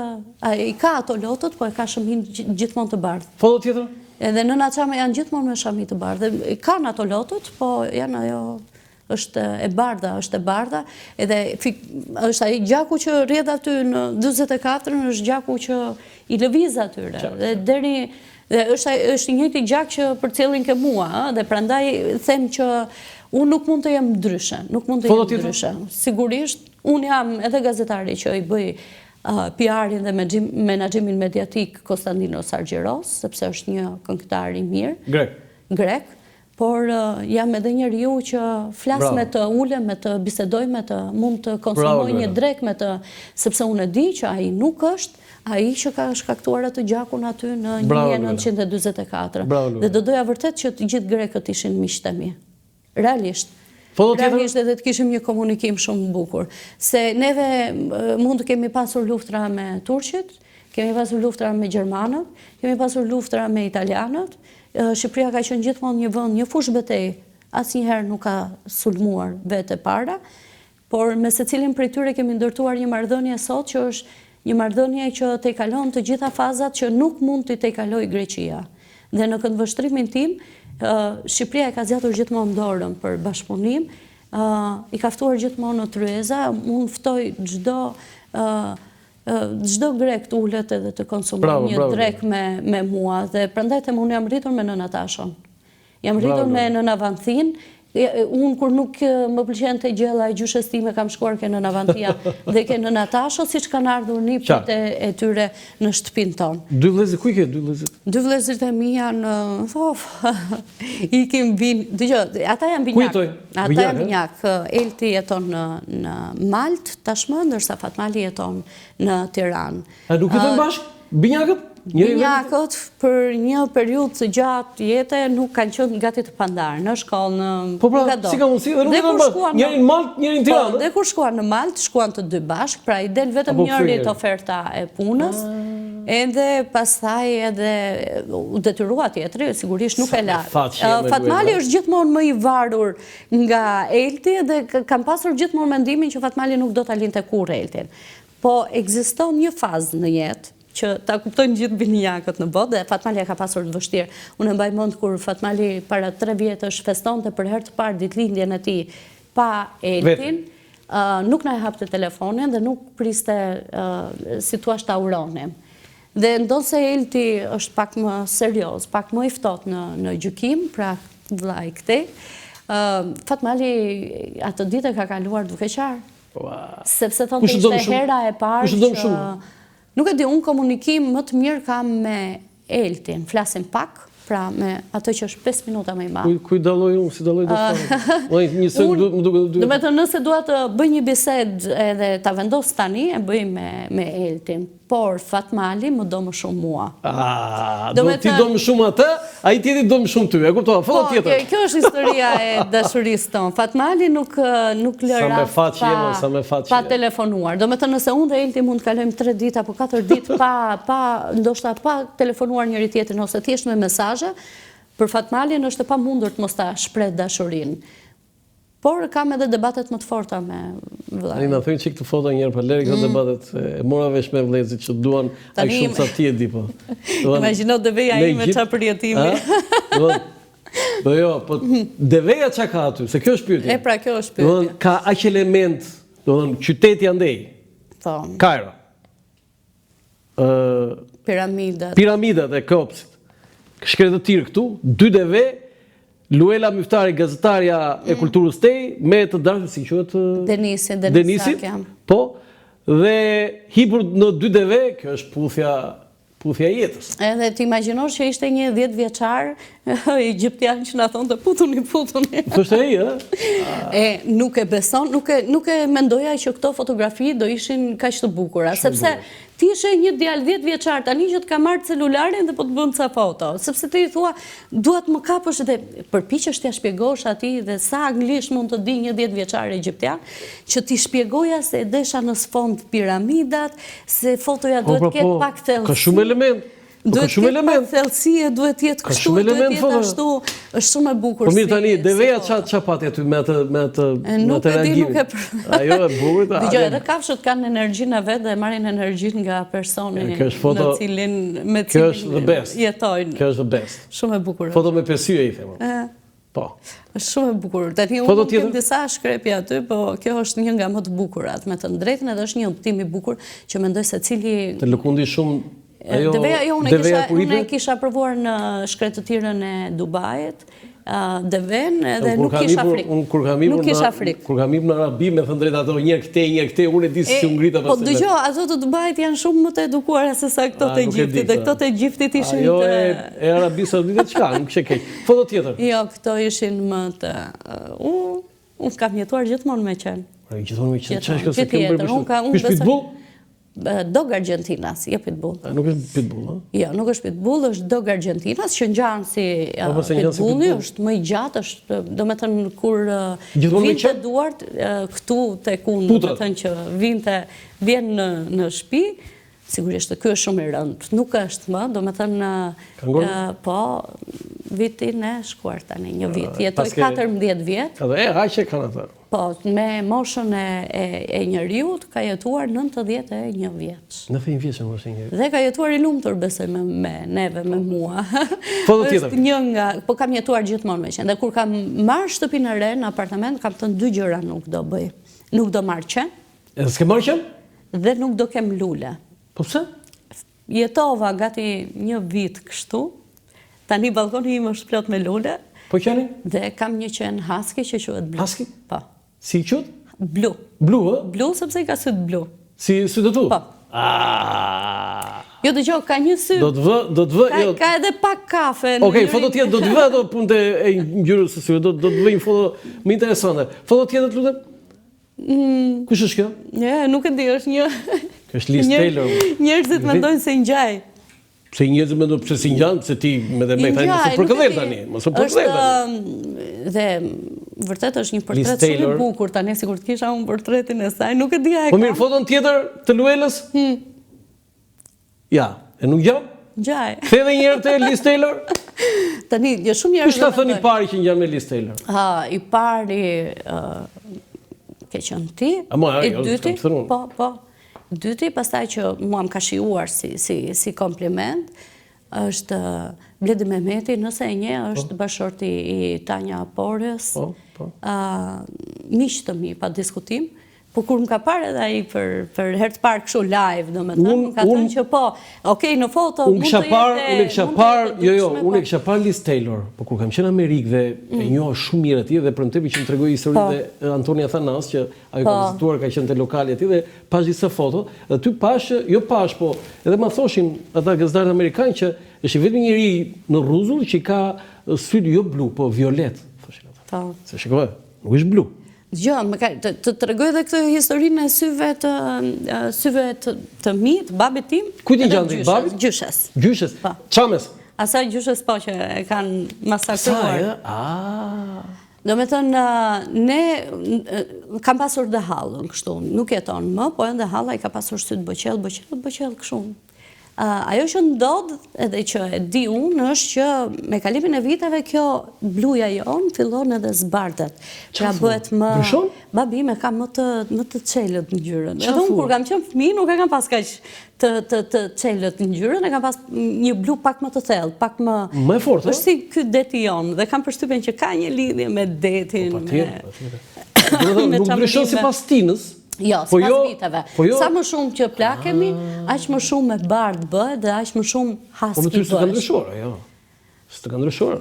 Kam përshtypjen që më ka ndryshuar pak se unë kur shoh fotot, ose kanë qenë fotot jo cilësore ato kur kemi qenë neve fëmijë, që ishte me një boqell pak më të mbyllur. Tani ti duhet luash në një film Luela Miftari si Liz Taylor. Do më pëlqente shumë, unë kam pasur shumë qejf që të vazhdoja dramaturgji. Me vërtet? Vdisja, mendoja që një rrugë drejt letërsisë, drejt leximit të veprave, ka qenë pa diskutim dramaturgjia.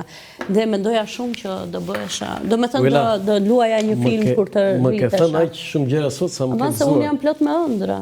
Jo, si ti, do të që ti marrësh ka gjëra, një gazetare kulture që e cila vdes marrë shumë gjëra, nuk është pak. Intervista ka dalë shumë e mirë. Të falenderoj shumë. Faleminderit. Sepse ke qenë një nga ata personat që më ke thënë po mund të dalësh në ekran, edhe është një, për mua ka qenë një, si thuash, kur njeriu të zjat dorën, edhe një lloj shprese që mund të marrë një rrugë tjetër. Pra, unë të thash, në fillimet e mia kam ndërtuar emrin dhe kam pasur frikë të dalë në skenë, edhe të prezantohem vetë shpesh herë.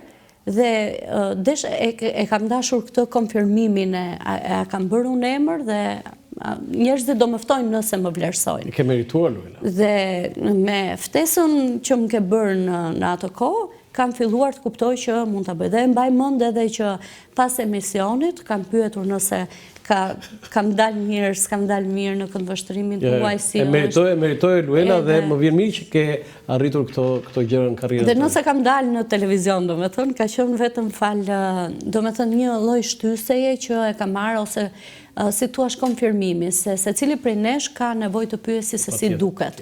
Edhe është mirë që në shoqëri, edhe kur gabojmë, të themi si të duket kjo. Dhe mua më pëlqen që më ke shkruar kur kam marrë në intervistë Kadaren. Kadaren, më si? Më ke shkruar... Ka në një që s'ka shkruar? Ka në një që s'ka shkruar kur more Kadaren, po t'ishe lemi ditë si ishe tjetër, ty i përmbysët gjitha ditë. Jo, po më... Qa thua më, Luela? Ju më keni shkruar edhe kur dilta ajo fotoja me 1912 edhe me... Dhe e vlerësoj vërtet shumë këtë... Vlerësoj shumë edhe këtë bisedë edhe profilin që më the... Por në thelb mendoj që njeriu është një pus plot me ëndra, është mirë të ëndërrojmë edhe të mendojmë bukur. Luela Miftarit, falenderoj shumë. Faleminderit shumë edhe. Të nderuar teleshikues, ky ishte emisioni im për sot nga unë, Roland Qafoku, mirupafshim.